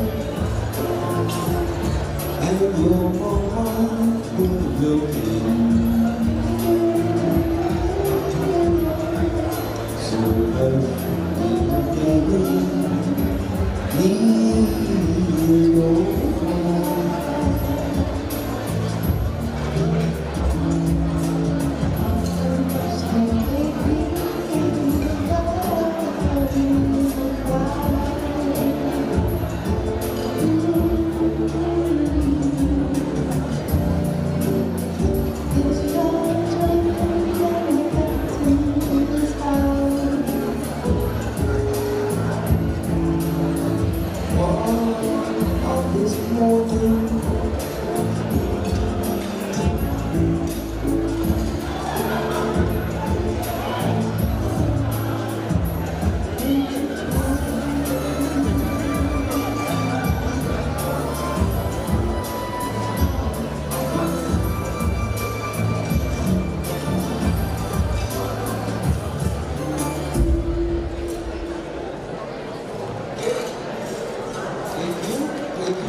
Another round of applause for Alex Eloise and Michelle Castaldi.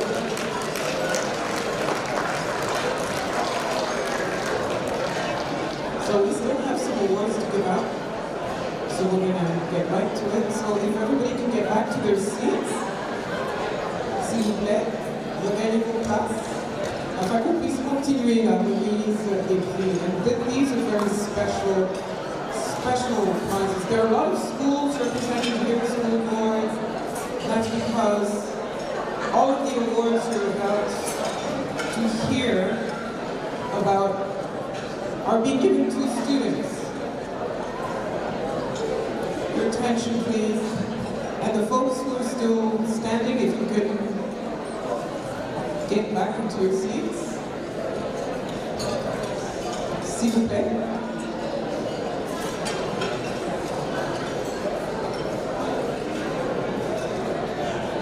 All right. So these are the Youth Achievement Award recipients. The first recipient is Serena Sachesa. Serena is a grade 12 student currently attending St. Matthew Catholic High School. She's been involved in leadership teams such as the Lions Team, the Black Students Association, and the Student Council, and has served as the PSA leader for the past 2 years, showcasing Black talent. Okay, if we could we please save the applause for after? Because I need to talk about her so you know why she's getting the award. She's also been MC for several school events, including the annual Tiger Crown, the Remembrance Day ceremony, and Christmas variety show. Serena strives to inspire all students to become leaders, and her ultimate goal is to become a lawyer in criminal law. Presenting the award is Ms. Jennifer Martinez. If you could come up to the stage and present Serena her award. Merci.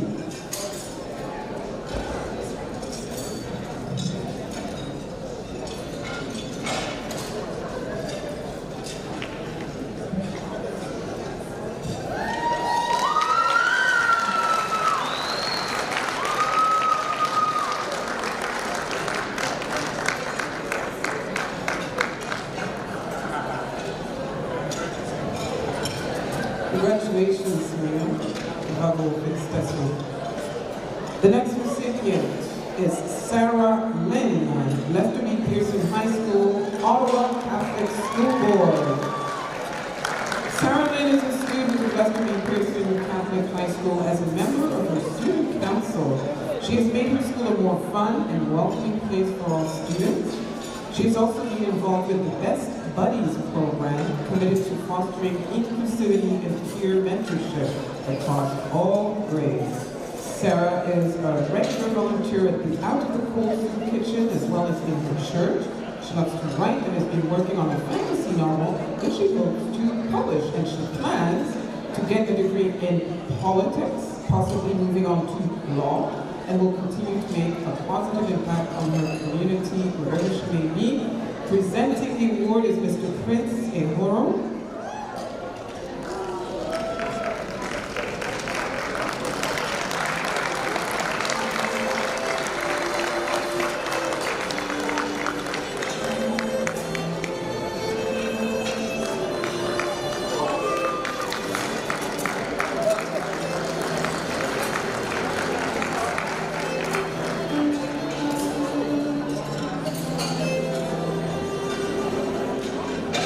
Congratulations, Sarah Lynn.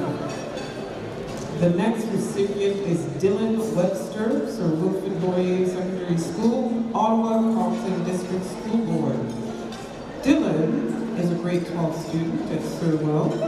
His life has been shaped by hardships after losing his mother at the age of 12 and becoming estranged from his family at the age of 15, and triumphs from navigating life independently at a young age, which taught him resilience and self-reliance. These experiences have fueled his drive to advocate for those without a voice and to create spaces where individuals feel seen, supported, and valued. Dylan has excelled socially and academically despite his life's challenges.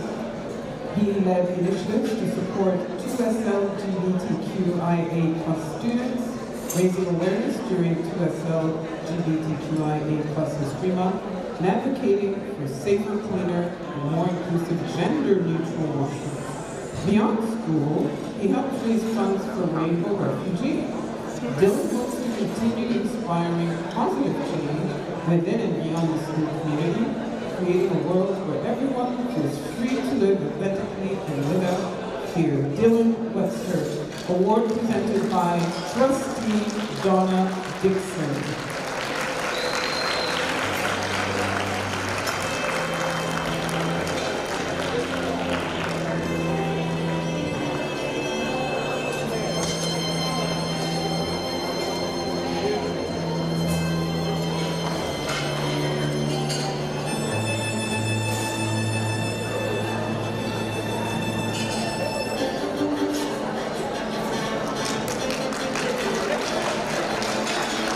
Congratulations, sir. So if we can bring the noise level all the way down.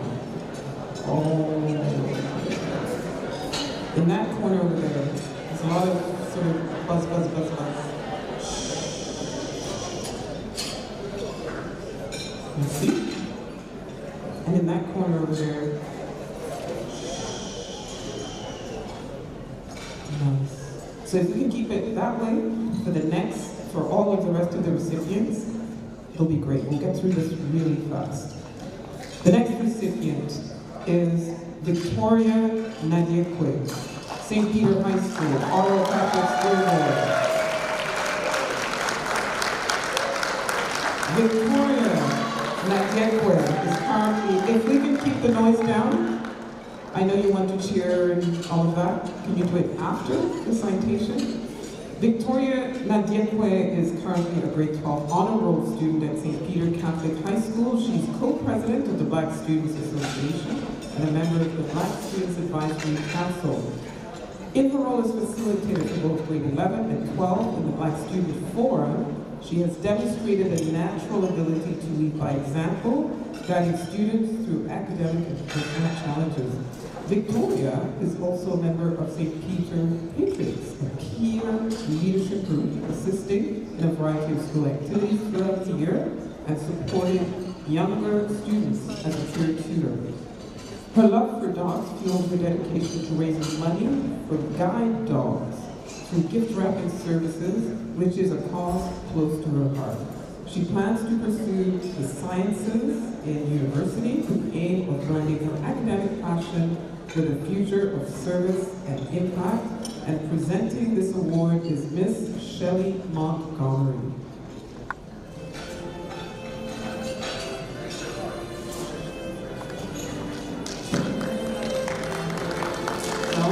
So Prince Ehoro represent Ms. Montgomery.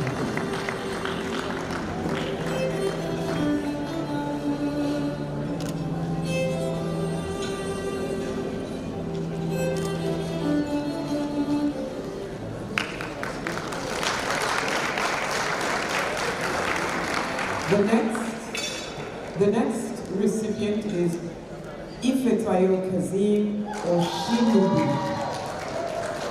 St. Pius, the 10th High School, Ottawa Catholic School Board. Ifetayo Kazim Oshinubi is a Nigerian-born Canadian who immigrated to Canada in 2017 as a St. Pius X High School honor roll student.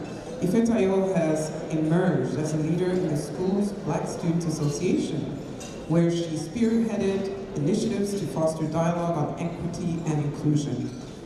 She took part in the Black Youth Mentorship and Leadership Program at the University of Calgary, where she collaborated with Dr. Anna Lind on a presentation about Leilani Weir's case and Alberta's Bill 26.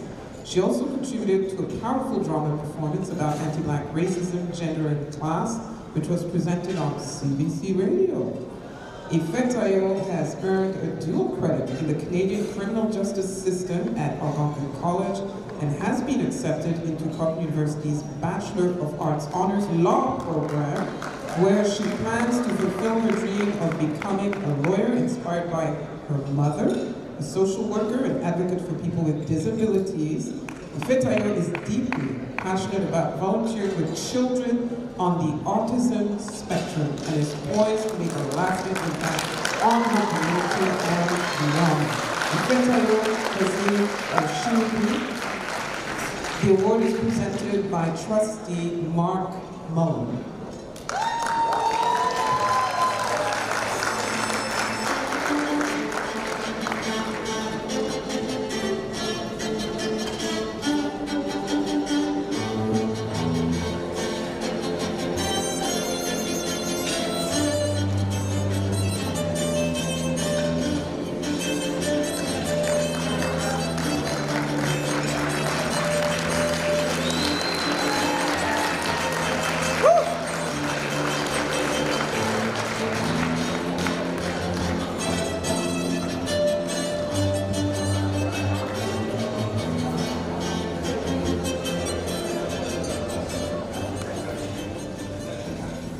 The next recipient is Aisha Chu, Longfields Davidson Heights Secondary School, OCDSB.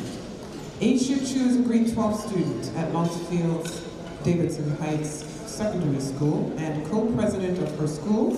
She enjoys drama, yearbook, and sports. She loves different aspects of her school environment and has joined many groups and activities over the past 4 years. In her free time, she plays sports outside of school and coaches ringette and flag football. She aspires to become a professional sports broadcaster and reporter, and is grateful to her family for their support and encouragement.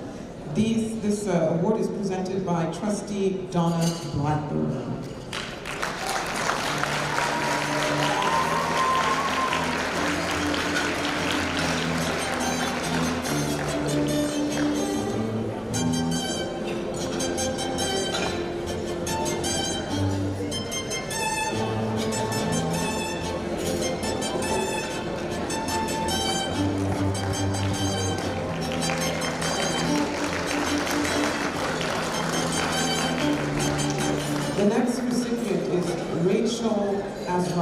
St. Francis Xavier High School, Ottawa Catholic School Board. Rachel is an active member of St. Francis Xavier High School. She volunteers as a peer tutor, a student ambassador, and a coordinator for events. Rachel is also involved in many school clubs, such as the Cappy's Critics, for which her reviews of high school theater productions have often been published in the Ottawa Citizen. She directs and hosts the school-wide news broadcast known as Catching Up with the Coyotes, which she founded in 2022. Outside of school, Rachel volunteers as a promoter of local arts, serves low-income families and elderly patrons. She's a counselor for a dance camp and a karate instructor for children. And since 2022, She has collaborated with the Mental Illness Caregivers Association. She plans to study nursing at the University of Ottawa. Presenting this award is Mr. Sean Howard.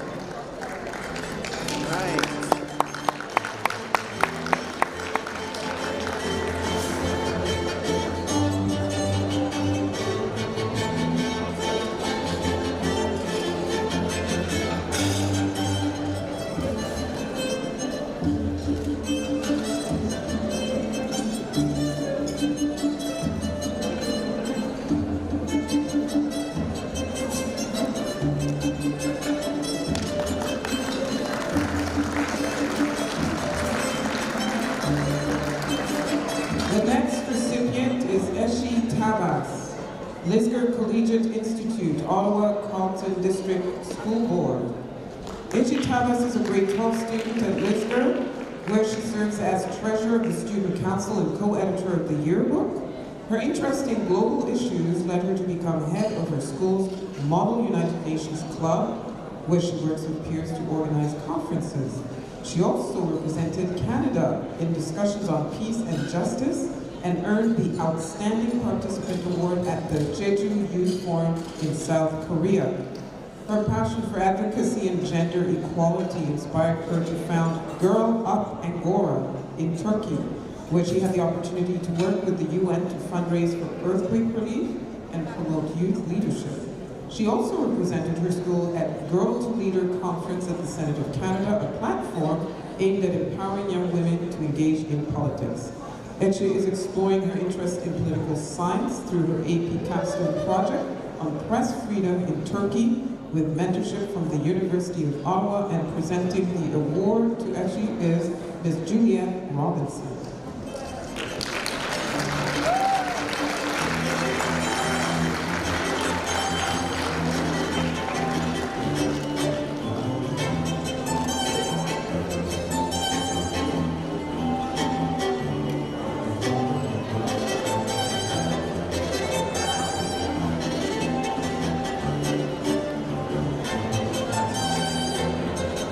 Our next recipient is Esma Mohamed, Colonel Bai Secondary School, Ottawa Carleton District School Board.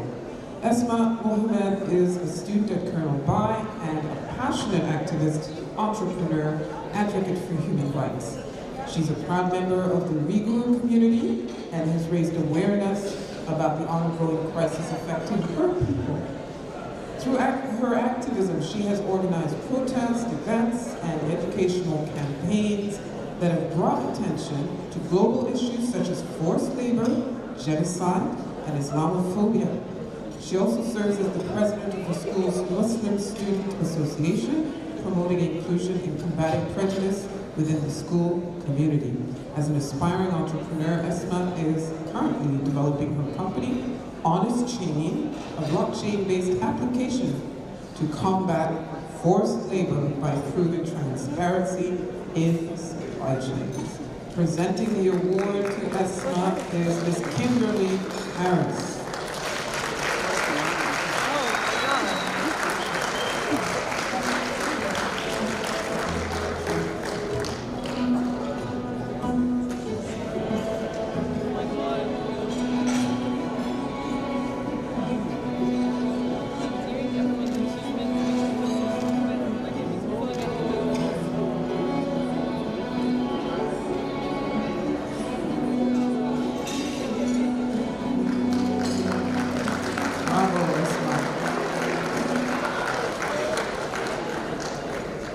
The next recipient is Sabine Mustafa, St. Matthew High School, Ottawa Catholic School Board. Sabine Mustafa is a student at St. Matthew's whose family left Lebanon in 2006.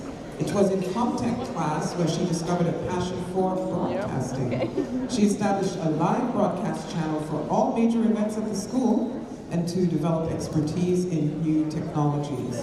She also mentors younger students in broadcasting school football games. As a new war emerged in the Middle East, she advocated for peace through the Arab Student Association and helped to organize a fashion variety show in support of world peace. Sabine plans to enter the nursing program at Algonquin College with options for technology courses, and she's excited to become a Canadian citizen in the future. And we can't wait! And presenting the award is Ms. Mary Hogan.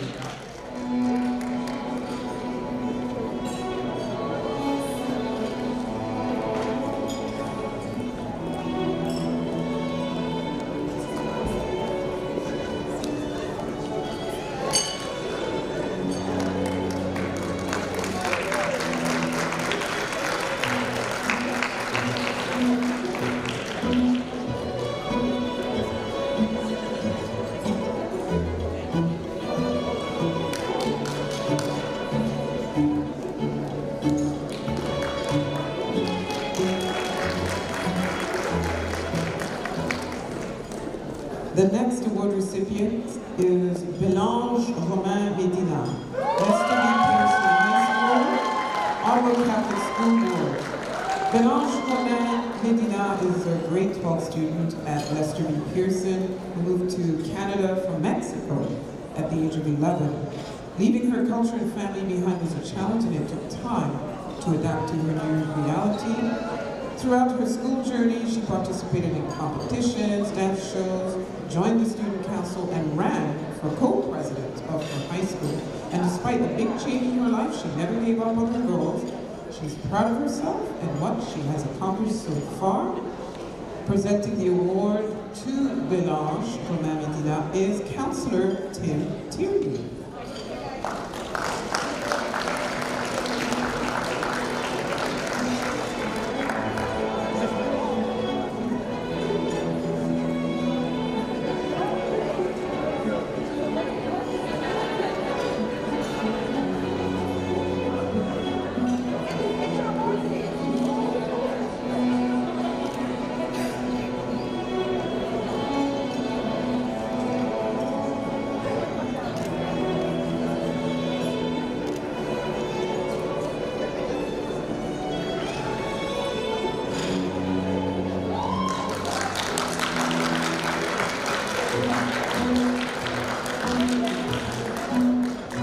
The next recipient is Mehreen Hussain, Kareem Wilson Secondary School, Ottawa Carleton District School Board. Mehreen Hussain is a grade 12 honor roll student at Kareem Wilson Secondary School and an accomplished youth leader committed to making a positive impact in her school and community. As the president of the Rise Club, Mehreen has spearheaded initiatives such as Halloween for Hunger, which successfully collected food and funds for the Ottawa Food Bank. She also led a coffee house event which raised funds to support school technology upgrades. Mehreen has volunteered for events such as the Diversity Fair, which she was as part of the student council. As a link leader, she organized and led a workshop for grade 9 students on teamwork and conflict resolution and played a key role in helping them transition to high school. Mehreen is grateful for the opportunity to be recognized tonight and looks forward to continuing her journey of leadership and advocacy. Presenting the award to Mehreen is Trustee Donna Dixon.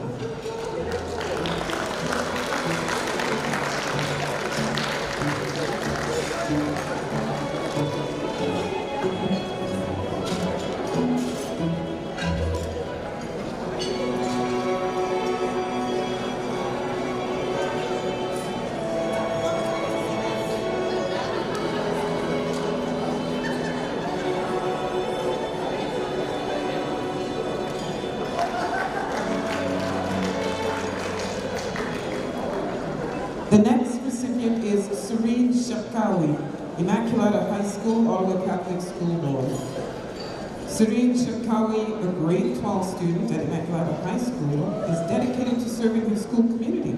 She's co-president of the Student Council Association, where she enjoys planning Spirit Week activities and hosting Spirit Assemblies. She's the founder of the Scholarship Club, helping students access opportunities to fund their education. Serene is also a proud member of Team Mi'kmaq, a club that explores Indigenous-related issues and advocates for their rights. Can we have a bit of silence on this side? There's a lot of... Yeah. Serene is also a proud member of Team Mi'kmaq, a club that explores Indigenous-related issues and advocates for their rights in athletics. She plays on the girls' varsity soccer team and coaches children aged 6 to 11 in her community. She also serves as co-president of her community's youth committee, raising awareness about local issues and earning the Youth Community Engagement Award for her contributions. And next year, Serene plans to attend the University of Ottawa to study biomedical science with the hopes of becoming a doctor and giving back to her community. Presenting the award to Serene is Larry Russo back. He's gone? Okay. Can we have someone from the CLC table come up and present Serene with her award? Thank you.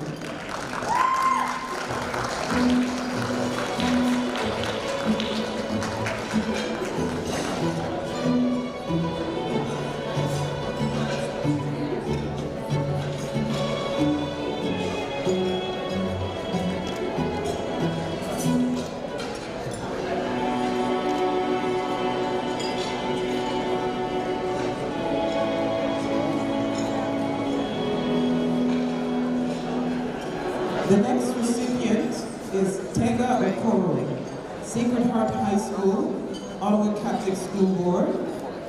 Tega Okoro, a student at Sacred Heart High School, has made significant contributions in her school community.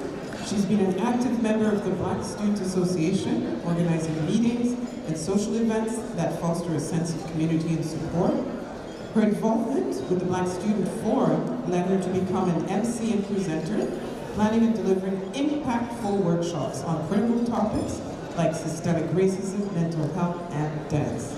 Tega represents her school at the Black Student Advisory Council quarterly meetings as co-chair, where she collaborates with the Director of Education and other school leaders to address issues affecting Black students. She's a respected voice in her school community, inspiring others to take action and make a difference. And Trustee Felon will come and present the award to Tega Okoro.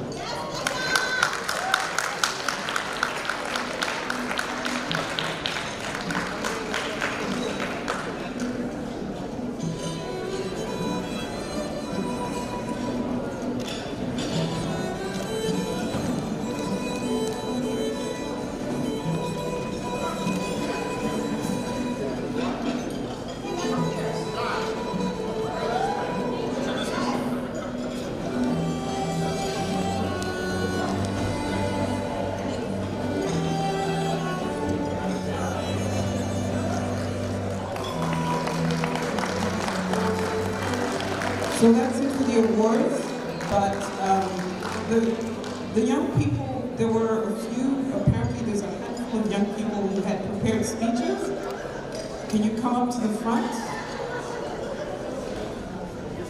I think there were 3 to 5 of them, yes, if they could, the ones who actually had a prepared speech. Going.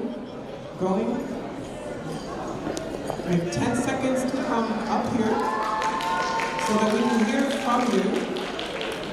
I think there were, yes, there were like 4 of you. So just come up, say your name, and in less than a minute, whatever your message. Good evening, everybody. My speech that I prepared was approximately 5 minutes, so I'll keep it short and sweet. It's an honor to be here. Thank you so much, Moses and the whole GCA team, for making this event possible. As an event coordinator myself, I know how hard it can be to make such a beautiful event, so thank you. And in the short minute I have, I want to say thank you to the 2 most beautiful people in the world, my parents, for always being my corner.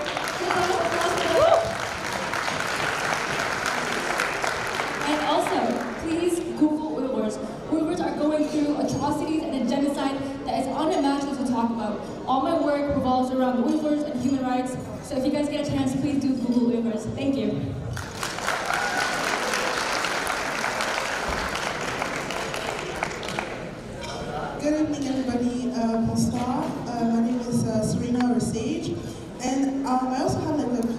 today. I just want to say thank you. I've never received anything like this before, and so it's an honor, truly an honor to be in front of you guys tonight.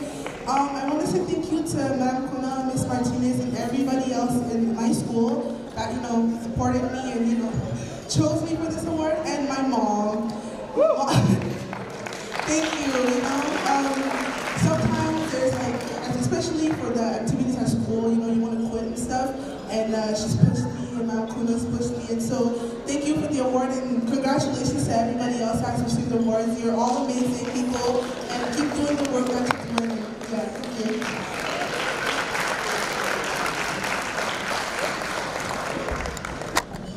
Hi everyone, my name is Asia, and I'm a grade 12 student at Longfield. Thank you all for being here today, and it is an incredible honor to accept the award in front of you all. I want to express my deep gratitude for all the opportunity that I was able to have today. First, I would like to thank my mom and my dad and my siblings for their unwavering support and encouragement and belief in me throughout everything. They are the support and they are the foundation of everything that I have done, and I wouldn't be able to be here without them. I would also like to thank my teachers and my mentors for guiding me and teaching me a bunch of things that was able to help me today. And lastly, I would like to not only accept this award for myself, but for everyone in this room who strives for excellence and everyone who puts in hard work. Thank you for being you, and let's make our community a better place.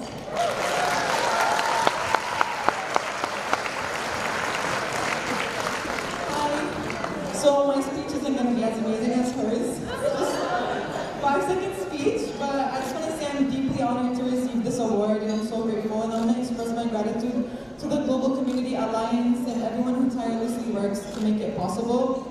And I owe a special thanks to my mentor, Mr. Della. I wouldn't be here without you today. And I also want to thank my parents who faced a lot of challenges to come to this country to give me better opportunities like this one. So congratulations to everyone who received an award today. Thank you.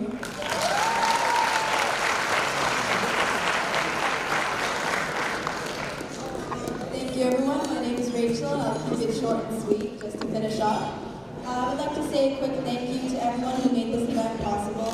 First of all, of course, thank you to the Lord who brought us here today. Thank you to my village. They say it takes a village to raise a child. The people around me, my parents, my family, my friends, my teachers in school, and of course, everyone who has come before and won the awards, everyone else who inspires us tonight, and of course, everyone who will follow our footsteps. So we have done such amazing things, and I'm so proud of each and every one of us, and I know that the best is still yet to come. So thank you, everybody.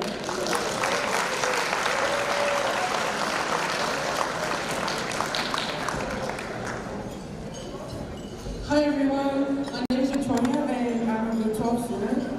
So I just want to say thank you to everyone who made this possible. It's really shocking for me to be here, and I just want to say thank you for everyone who supported me in my life, my mom, and I wouldn't be here without my friend Sylvia. So Sylvia, thank you, and I love you so much, okay? Thank you.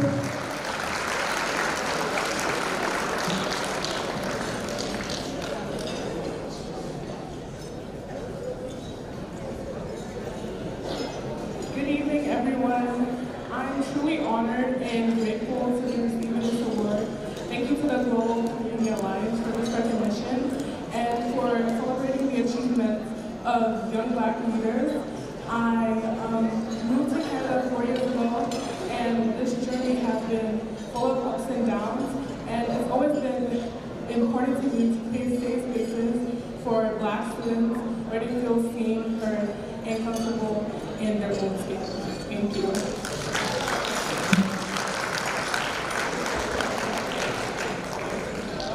Hi everyone, I'm Bella and I'm a co-prem at Lester B. And I just wanted to say thank you for being here and seeing me receive this award. And I'm just really grateful I got to meet really wonderful people over here, over there, and I got to learn a lot from people talking over here. So I just wanted to be grateful for being invited to this event, and of course happy Black History Month, and good night to everyone. Thank you. Thank you very much to all these beautiful, wonderful young people already doing great things in their school communities and in their communities at large. Please, after the program is over, feel free to go to these young people, talk to them, find out more about them, and how you can get involved in their journey as well.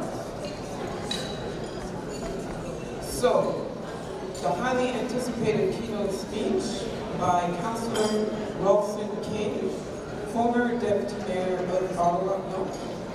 What's going on? Oh, sorry. Okay. I'm just like really anxious, I guess. Yes, Maisha. Maisha B. Where's Maisha?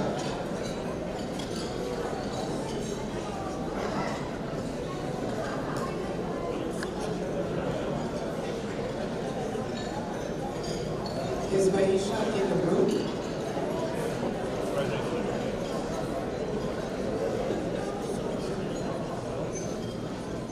Yes, no, yes, no.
So Maisha is going to be performing, as you can see, with her group. She's going to do a dance. Maybe you want to introduce what you're going to do.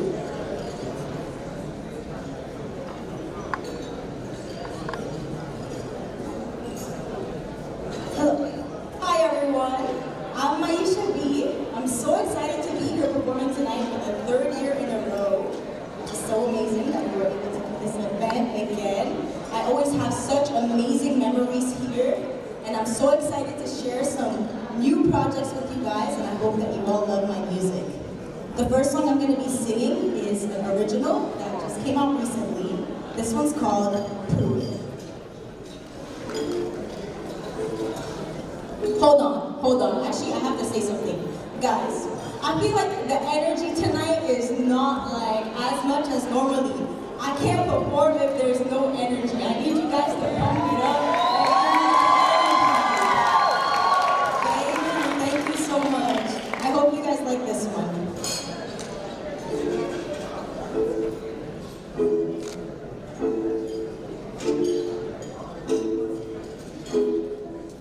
We're about to lose control, no time to waste. No, don't take nothing. Ready to dance all over the place. Just wanna get the stress off of me. Baby, pursue with caution.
so excited to share it with you guys because it's an unreleased, and you'll all be the first to hear it. So I want to see what you all think about it, and I hope you guys like this one. It's called On the Run.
Thank you guys so much. I really loved all the energy tonight.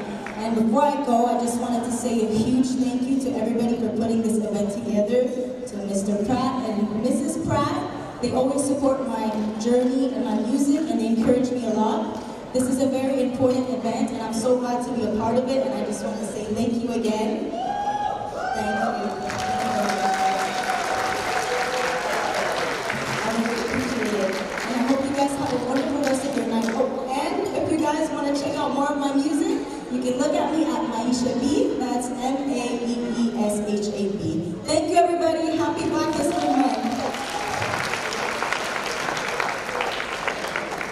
Thank you very much, Maisha. I got exhausted just watching you all dance. Yeah. So now we have the keynote speaker. I'm not going to read you his whole bio because you can get it online.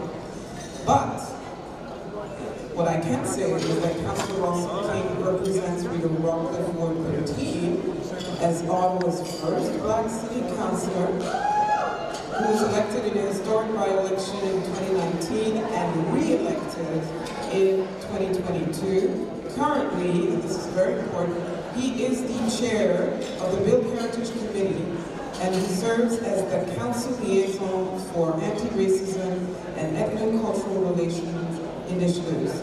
He also has served as deputy mayor. That was last year from June to December. He was born and raised in Toronto. That's not his fault. But he was educated at Bayview Glen School. But then he came to Ottawa, which is a good thing, and got a Bachelor of Journalism and Law, an MA in Communication. He also has Certified Association Executive designation from the Canadian Society of Association Executives. Now this proud Carleton alumnus and his wife have established the Rawson King and Linda Kusani Scholarship for Indigenous, Black, and racialized students at Carleton University. That was in 2022. And he is a proud resident of Overbrook community, which is nearby, since 2004. And he is going to tell us about the essence of community building and the courage to make a difference. Councillor King.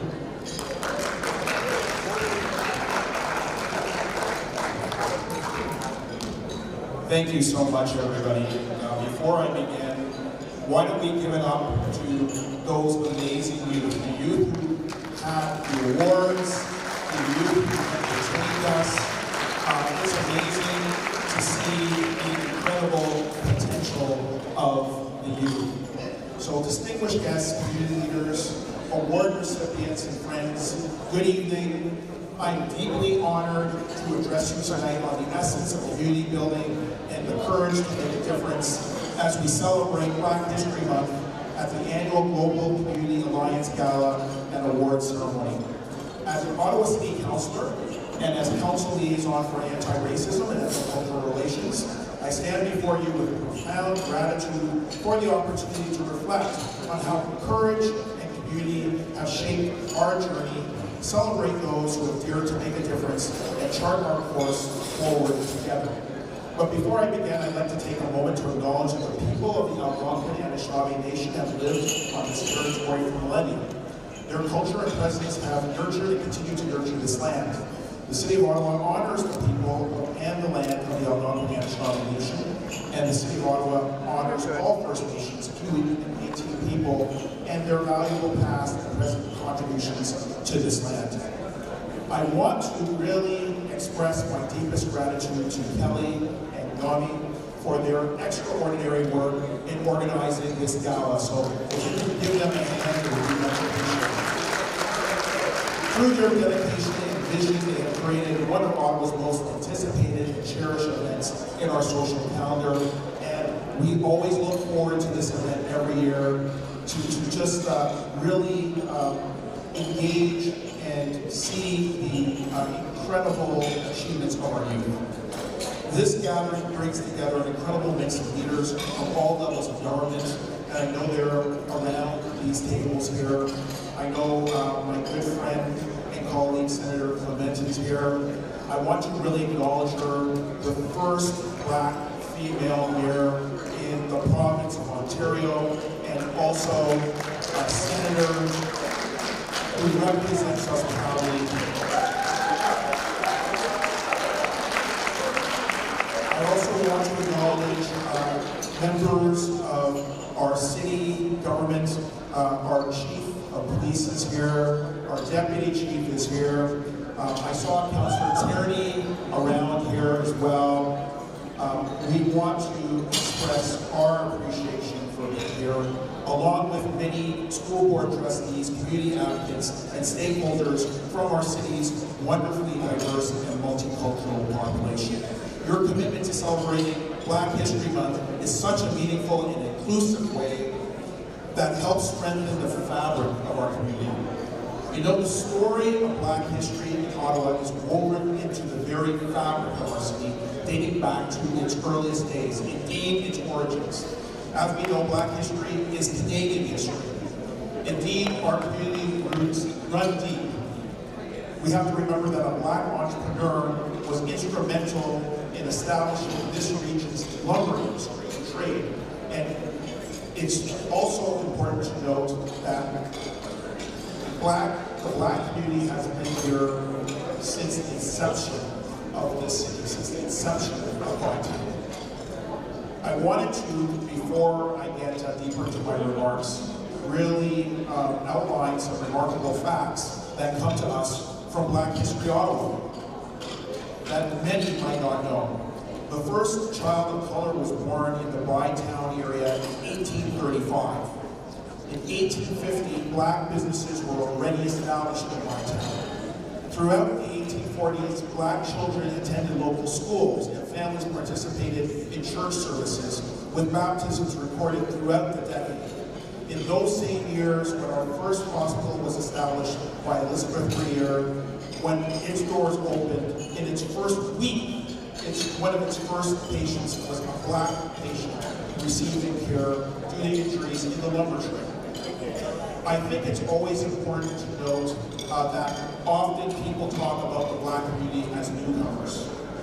Our legacy is long. We have been here since the origins of this city, and we'll continue to be here forever. And it's important to note that that is the legacy of any newcomer who comes here. So I always think it's important that we outline these historical milestones and achievements that form the foundation upon which we continue to build today. They remind us that progress is not merely about the past, it's also about how we honor the legacy through our actions in the present and our vision for the future. It is in this spirit of continued progress that I wish to address the challenges and opportunities that lie before us. Tonight I want to talk about three interconnected themes that are crucial to our collective future. The essence of community building, the vitally importance of education and entrepreneurship for our youth, and the courage required to make lasting change. These elements form the foundation of a stronger, more inclusive Ottawa. First, let us consider the essence of community building. In an era where division often dominates headlines, we in Ottawa have chosen a different path. We understand that true community building comes not from confrontation, but from collaboration. Not from drawing lines that separate us, but from having the courage to build bridges that connect us. Our commitment to positive change is evidenced by concrete action. In 2022, under the leadership of Mayor Sutcliffe, our City Council approved a comprehensive anti-racism strategy, a 5-year plan that proactively identifies and removes systemic barriers in city policies, programs, and services. This isn't an aspirational document. It's a detailed roadmap with 7 areas of focus, 28 recommendations, and 132 specific actions to be implemented over 5 years. This isn't just policy. It's a promise to our community that every voice matters, every story counts, and every resident has a role to play in shaping Ottawa's future. I'm also particularly proud to share that in our most recent budget, Council allocated $150,000 to support anti-hate campaigns in our city, along with additional community initiatives designed to improve social and economic equity, especially for our youth. And I see these things, and I want you to know that I've seen these programs in action. In the previous calendar year, we had allocated $150,000, and those programs went directly to personal finance courses for youth. 120 youth, primarily black youth, graduated from that program with a full ceremony at Lansdowne Park. The mayor was there, I was there, and you know what? The kids came back with so much powerful information about being potentially successful in their financial futures, that their parents came and said, we want to take this program. And the city said, you know what, we're going to design the program so that it can be taken both by you and by the parents. So I just want you to know that it's making an impact. Our youth are our most important resource. So to our young people in the audience tonight, and those who will eventually hear these words beyond these walls, I want to emphasize that your time is now. The opportunities before you are unprecedented, but they require your active participation. Education remains the most powerful tool for transformation, and entrepreneurship provides the means to turn that knowledge into impact. The City of Ottawa has invested significantly in programs that support youth education and entrepreneurship within our Black communities. Just this year, we approved more funding for many of our financial security and economic development programs, as well as our social service programs. And I'm pleased to announce that in our 2025 budget, we allocated over $30 million to support more than 100 nonprofit social service agencies working to address the root causes of poverty and to ensure that we invest in our youth.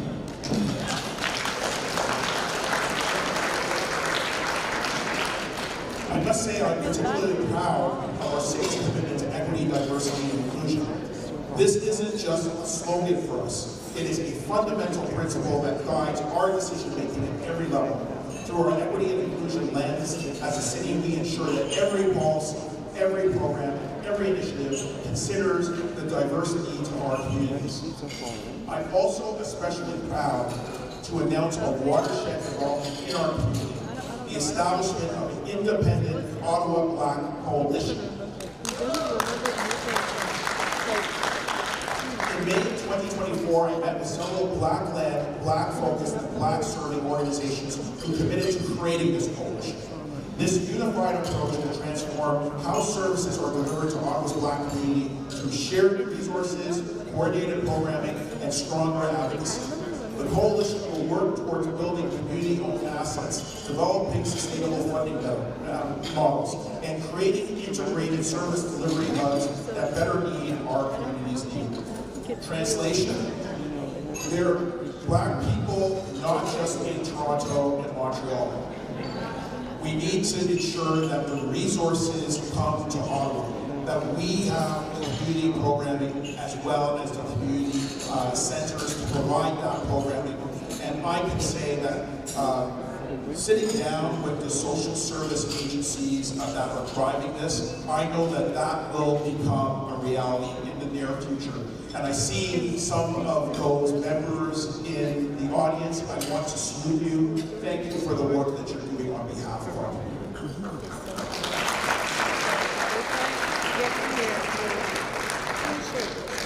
But let me be clear, while we celebrate our progress, we acknowledge that our work is far from complete.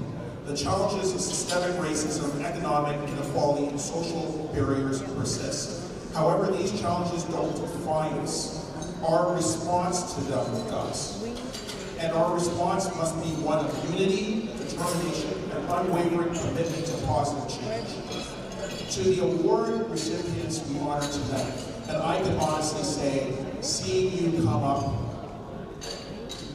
each one of you, we're so proud of you, because you exemplify the very best of our community.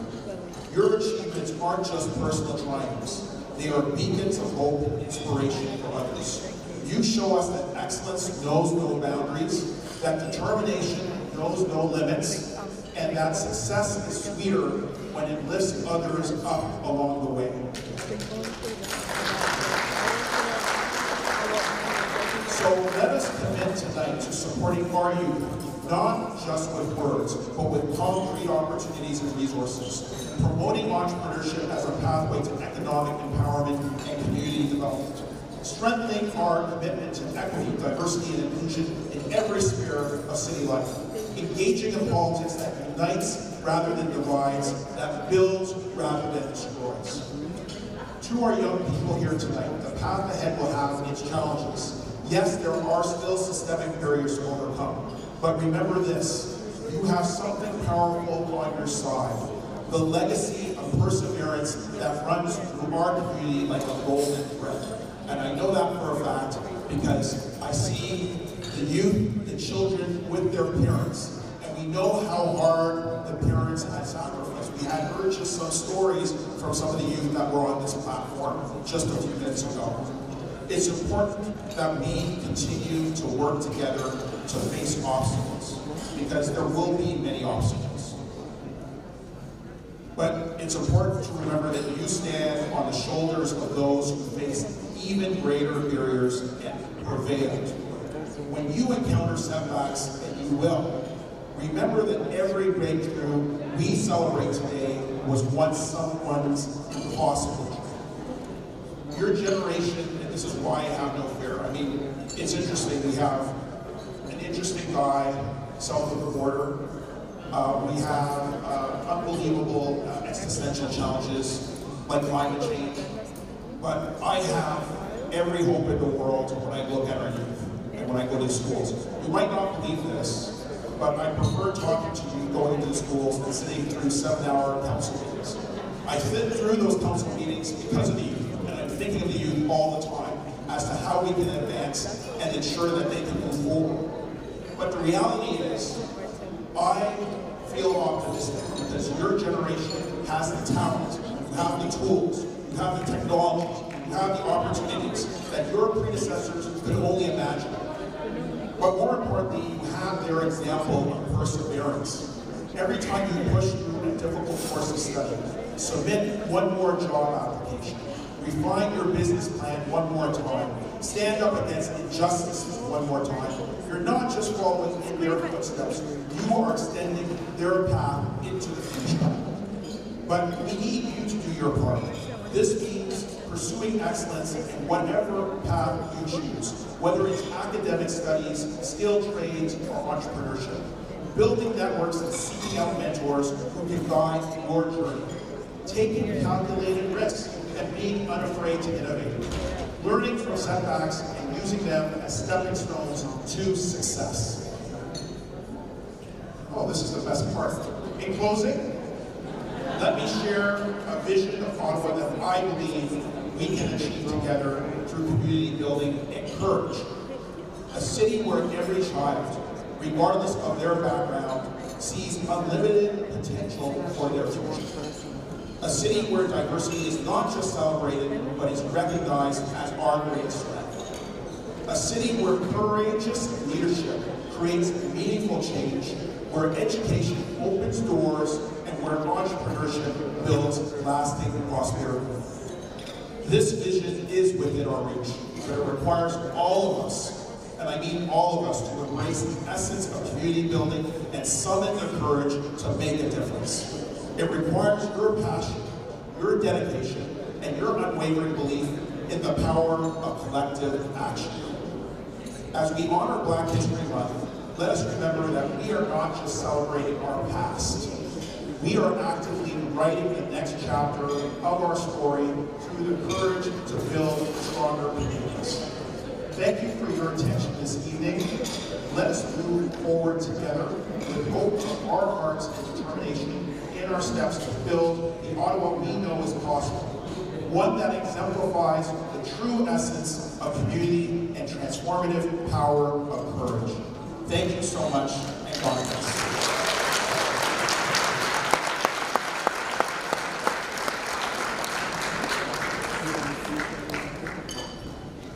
I think we can do better than that.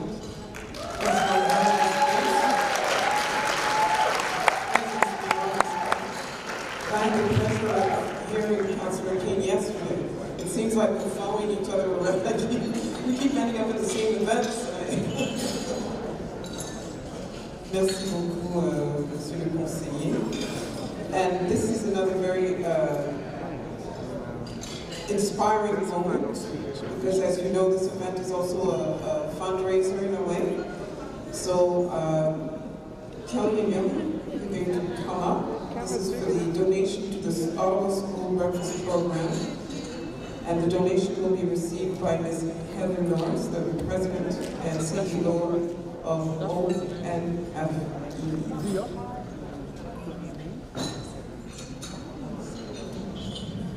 Yeah, thank you very much, Sarah Oyami. Yeah, just to clarify quickly that the gala is not a fundraising. If you notice, for the past 13 years, we never asked people for money when you come. But the commitment that we made 13 years ago was that the proceeds will be donated to any viable charity organization. So I'm with different organizations. Like in the past few years, when we were donating to children at risk, they cater to kids with autism. We were with them for about 3 years. And then recently, for this time again, we decided to donate the proceeds to Ottawa School Breakfast Program. We did give money to them a few years ago, and then we stopped, and then we do another organization, but we're back with them now. And the reason why I like what they do, I used to be a school teacher in high school, and before I retired, I saw the significance of the school breakfast program, how it was very beneficial to every kid. Now, without that particular program in some of the schools, or most of the schools, there will be kids sitting in the classroom hungry. And when I was at my school, when I'm talking about school breakfast for them, it's not just muffins. The teachers actually come in around 7 a.m. and they make good food for these kids, hot meal. So that's why I'm so indebted to the Ottawa School Breakfast Program. So for tonight's gala, from the proceeds, we are able to donate $1,000 to the Ottawa School Breakfast Program. Yes. Thank you.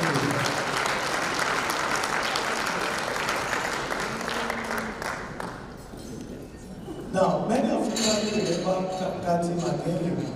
Yes, she used to be the executive director. She retired and Heather Norris took over from her. And we are very happy to have you this evening. So she's going to just brief you guys quickly about the Ottawa School Breakfast Program. Thank you. Thank you very much. Good evening, distinguished guests. I also want to take the opportunity to congratulate tonight's award recipients. These are our future leaders, and our future is looking brighter tonight because of you. It's an absolute pleasure to be here this evening. I want to start by extending a heartfelt thanks to Mr. and Mrs. Pratt and the Global Community Alliance for your generosity and continued support. I appreciate this opportunity to join all of you tonight in celebrating diversity and achievement, leadership, and service. For 4 decades, the Ottawa Network for Education has designed and delivered programs that meet students where they are on their learning journey. Our programs fuel kids and ignite learning every school day and vary from a nutritious breakfast to start the day or a midday snack, a volunteering class to lend a hand, mentorship on financial literacy and entrepreneurship skills. Can we hold for just a second? Do we have a doctor in the room?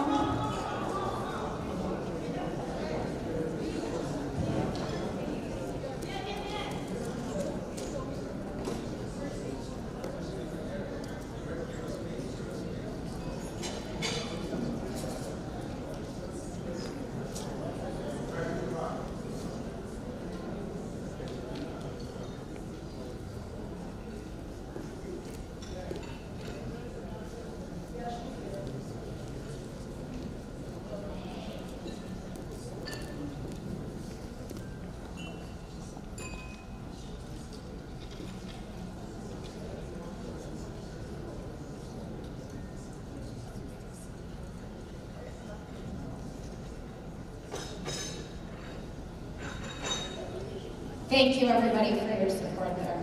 We're good. Round of applause to our MC this evening.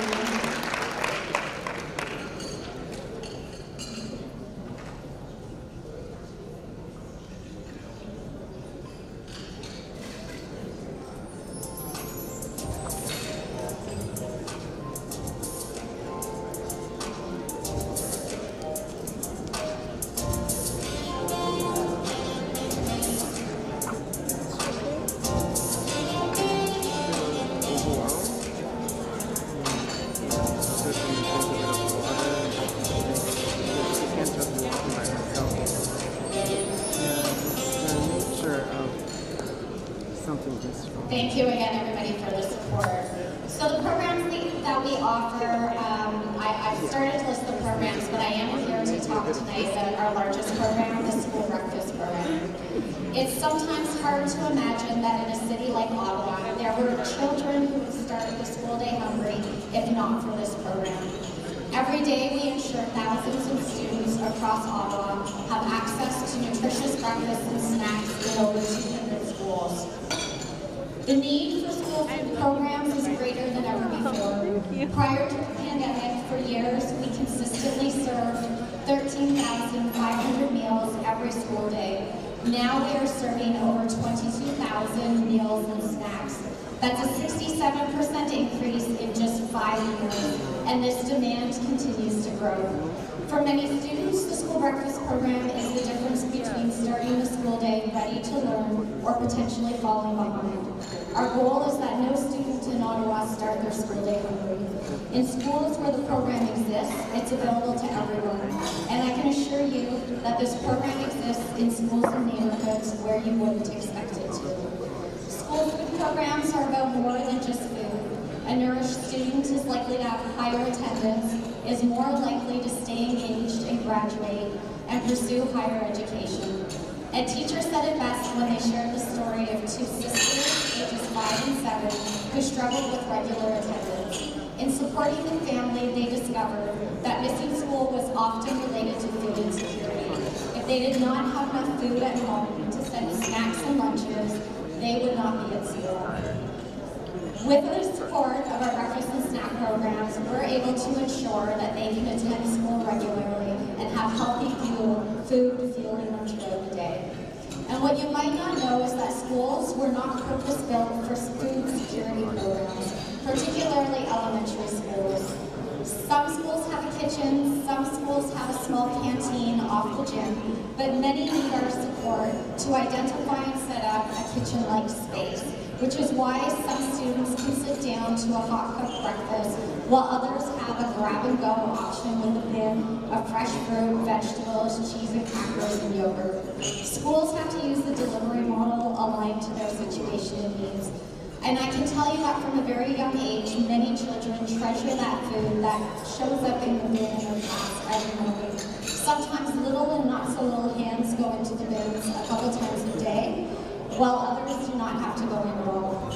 One boy noticed that for the bin to come every morning, the custodian needed to receive the bin back each evening. Teachers noticed him going for an afternoon stroll from class. When asked why, his reply was, "I'm checking to make sure all the bins are returned so no one goes hungry tomorrow." New this year, we have high school students asking if they can take extra food off of the school breakfast table to nourish them throughout their entire day. We have elementary school kids asking if they can bring leftovers home for their siblings and family. The reality is that our school breakfast program takes a community effort, and every contribution counts. For this, we rely on a strong network of corporate, government, individual, education, and community partners such as yourselves. Together, we are building a strong, efficient, inclusive, and accessible student nutrition program that's responsive to the needs of children, families, educators, and communities. I believe that for the City of Ottawa to be great, it must be great for everyone. And when we collectively support education and student nutrition, we together are building the teachers, the parents, the engineers, the entrepreneurs, and the philanthropists of our future. On behalf of the Ottawa Network for Education, thank you for fueling kids and igniting learning, making every school day a step towards a brighter future. Thank you very much.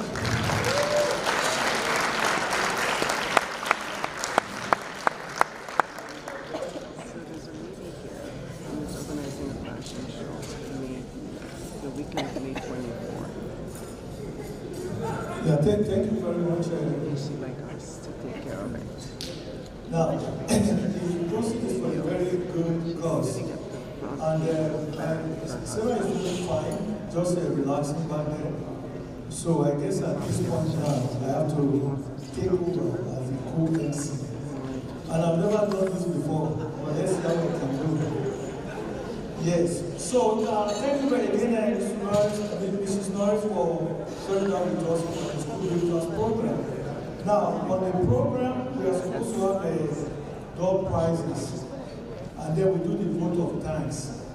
I don't think the door prizes will take that long, but what I'd like to do, though, I'm going to do some of the vote of thanks just quickly, and then we do the door prizes. So at this point, I'd like to invite Councillor King to the podium for sharing those wonderful thoughts with us. That was very, very inspiring. And yes. Now, I have to say to you you guys, every time I go to functions and he's speaking there, I'm always very intrigued about his speech. And I listen to everything that he says. And you can see how he was able to engage everybody tonight. I'm sure we will be calling you to come and speak for them after tonight's performance. I'm telling you that. So we'd just like to thank you.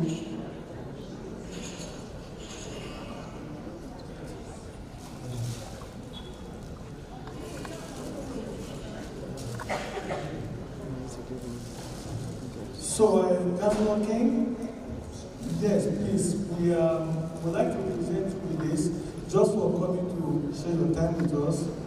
We really appreciate you in our community. You are a great asset, and we are all behind you. And we wish you good luck, whatever you do. It's just a beginning, and ain't no stopping us. Yeah, thank you very, very much. So, and Linda, we appreciate your support for Councilor King, because exactly, he doesn't do it alone. If you don't give the approval, nothing gets done. So thank you very much.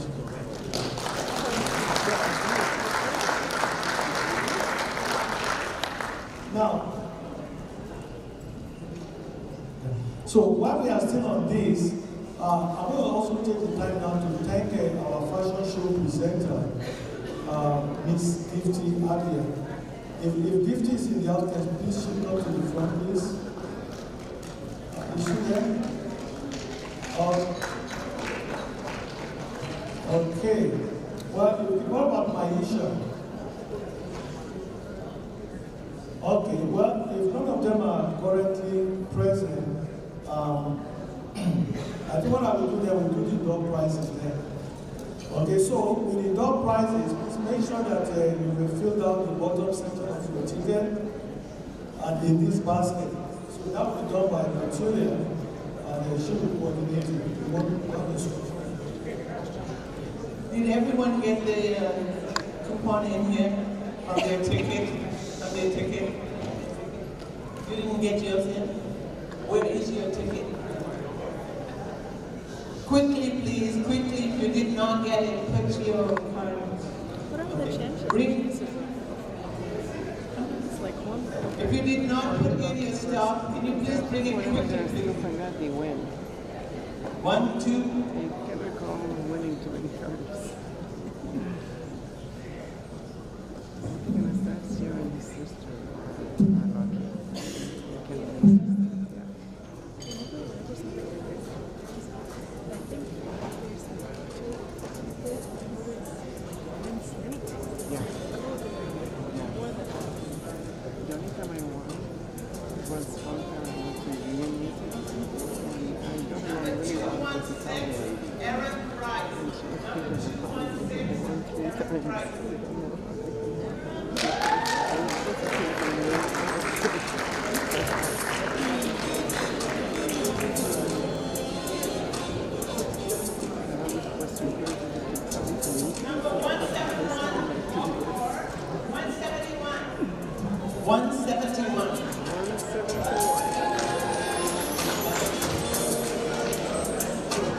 Yeah, also just with the materials you get people to pick the tickets so you don't think it's all fixed, right?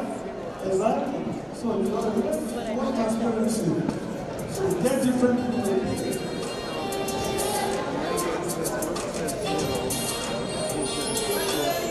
One, three, four. 1, 3, 4. 1, 3, 4. Going once. 1,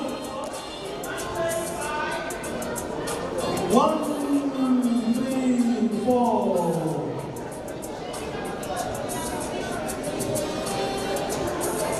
So, what are we now?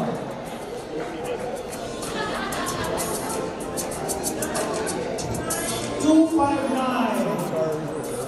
2, 5, 9. 2, 5, 9.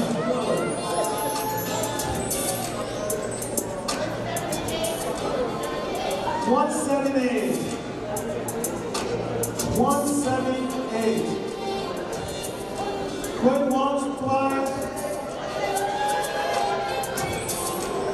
143.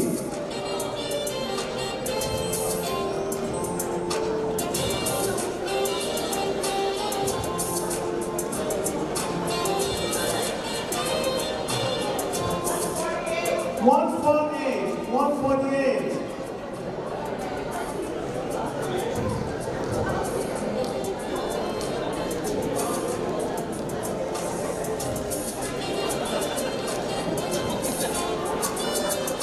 Okay, next number.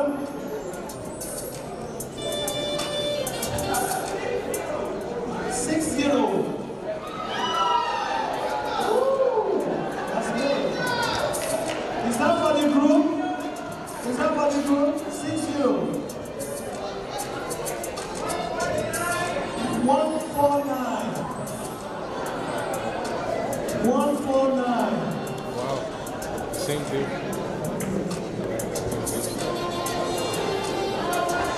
101.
005. 245. Going once, twice, done. Okay.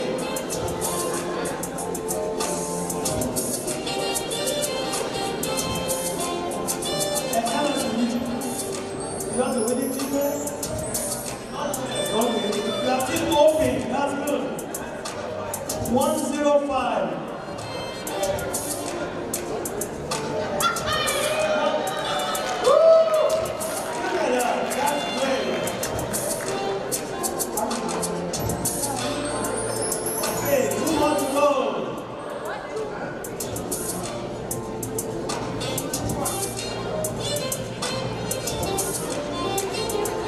Two more to go. Okay, 47. 047. 047. Going once.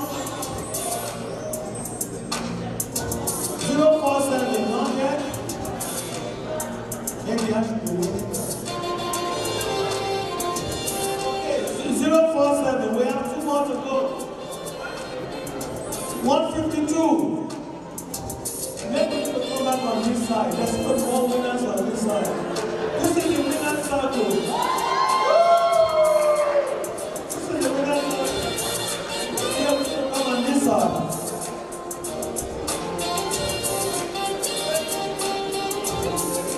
$32. 32. 32.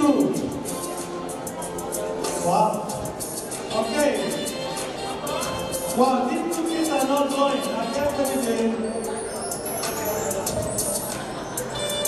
We need somebody to pick number to win. 91, 091. We are desperate for people to win this. What number do you have? What do you have?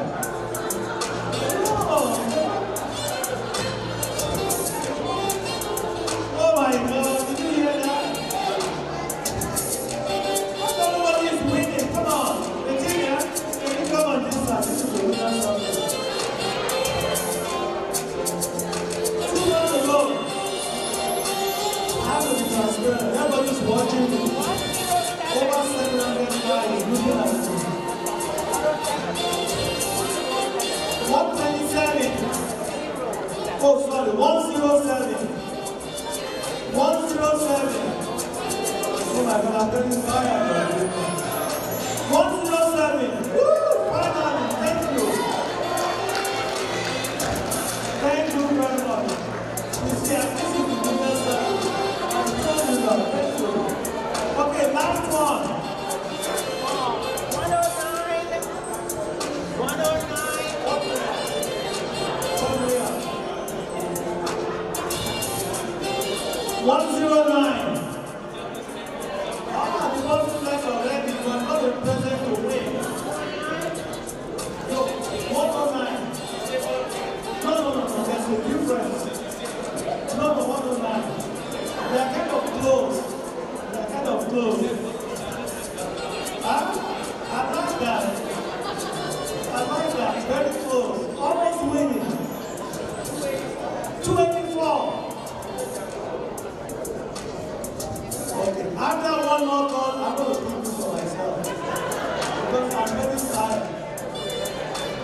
to dance tonight.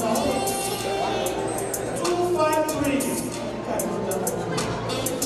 That number sounds like 253. Yeah, I thought so. 253.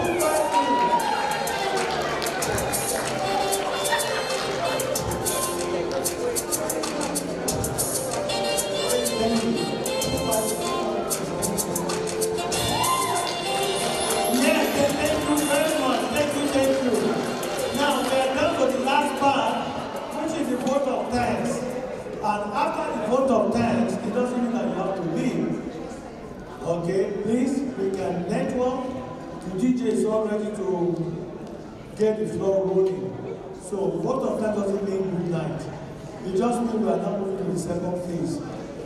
Okay? I'm not expecting everybody to stay back, but at least I expect most of you to stay back.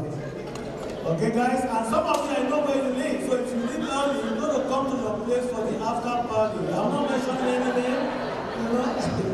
So to do a vote of thanks, we just like to thank some people. Maisha, I don't know whether she's gone or she's still around. Maybe I can have the dad come and get the gift for her. Yes, Maisha's dad. Okay. So thank you so much to Maisha and the dance group. Okay, they will deliver it to you, so please give it to Maisha for us. And the second person we'd like to thank is Mr. Alex and Michelle. Mr. Alex Eloise, can you please make it to the front? It's nice to take pictures. Thank you very much, and Miss for your performance. How can I save them? Like, should I save them to my drive or something? Yes, you can save them to your drive. Mr. Eloise, Alex. Not in the house. Michelle, can you come down please and get you? Okay, Alex is right here. Oh. Okay, everybody, can you just give a round of applause to thank you very much. Yes, thank you for coming to the entertainment. This guy, that was great. Thank you very much. So just a token of appreciation. Under the window. Yeah, thank you very much, Alex, for coming. But I can put even nicer. Now, the next person to thank is Mr. Mario Dela, our multimedia consultant. Mr. Dela, we need your attention up here, please. Come here, so we do it right away. Yeah, we'll get it over. Thank you very much for your patience. Many of you remember that Mr. Dela is our in-house multimedia consultant. Thank you very much for always there to support Global. But at the same time, we still have to thank you. This is for you. Thank you very much. And he used to be a teacher, but he's retired now. So to stay out of trouble, both of us have to get busy. That's how we stay out of trouble, right? Thank you. Okay, the next one. I'm sure you guys will agree with me. It can be very, very boring if there's no music. And tonight, we are very fortunate to have this guy, Mr. Mojango.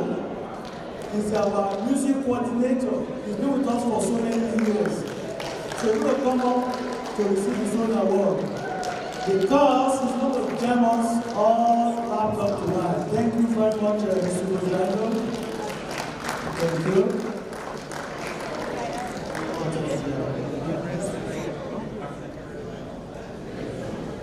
Is Gifty back in the house? Is Gifty back? Not yet. Can somebody come and take it for Gifty, please? Anybody in the group? Yeah, can someone come and take it? Okay, they will deliver it. They will deliver it for Gifty. So you can extend our appreciation to Gifty for the fashion show. That was wonderful. Thank you. Now, we do have some other individuals to also thank. Our photographers, our videographers, we do all those things to keep them for record purposes. So, Mr. Amasha, that's yours. I don't want to disturb you. Mr. Charles, I know you are very busy videotaping, that's okay. So we pick this up later. Thank you very much. And they will have you now. Now, over the weekend, is Mrs. Thomas still here? Debbie's mom. Debbie's mom. Yes. We are very happy to have you here tonight. Yes, yesterday was your birthday. And for you to be spending your Saturday night at Global, we really appreciate you. Can you please come down and pick this up for yourself? Thank you, thank you, thank you. I know, oh, sorry. I've just been accused by the DJ that she smiled more than two. Okay, because I said Debbie's mom. Okay, Thomas' mom. Thank you. Thank you for reminding me. I don't blame you. Yes, thank you. I found out secretly that yesterday was my birthday. When I was trying to communicate with the DJ, and we are very grateful for you to come here tonight to serve. I'm not going to ask you how old you are. Yes, you look so young, so there's no need asking. But maybe we can just sing the first part of Happy Birthday to her. Happy birthday to you. Happy birthday to you. Happy birthday to you. Happy birthday.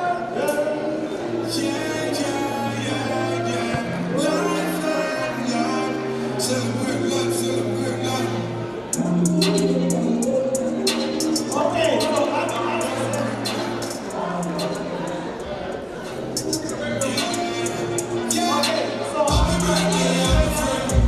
I think at this point I can speak for I'm ready to go.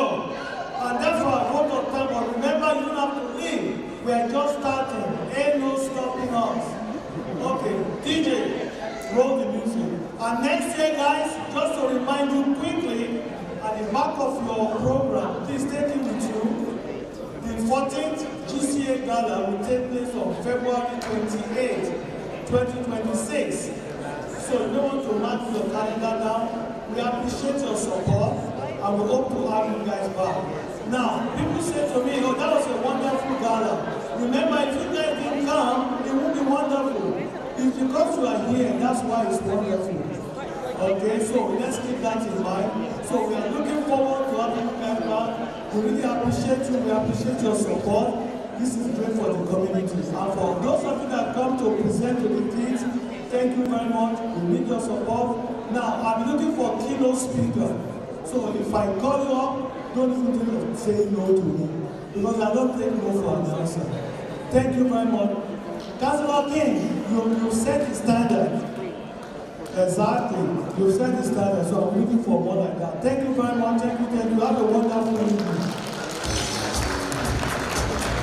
Thank you. So I guess I can sign off now for the evening. Thank you.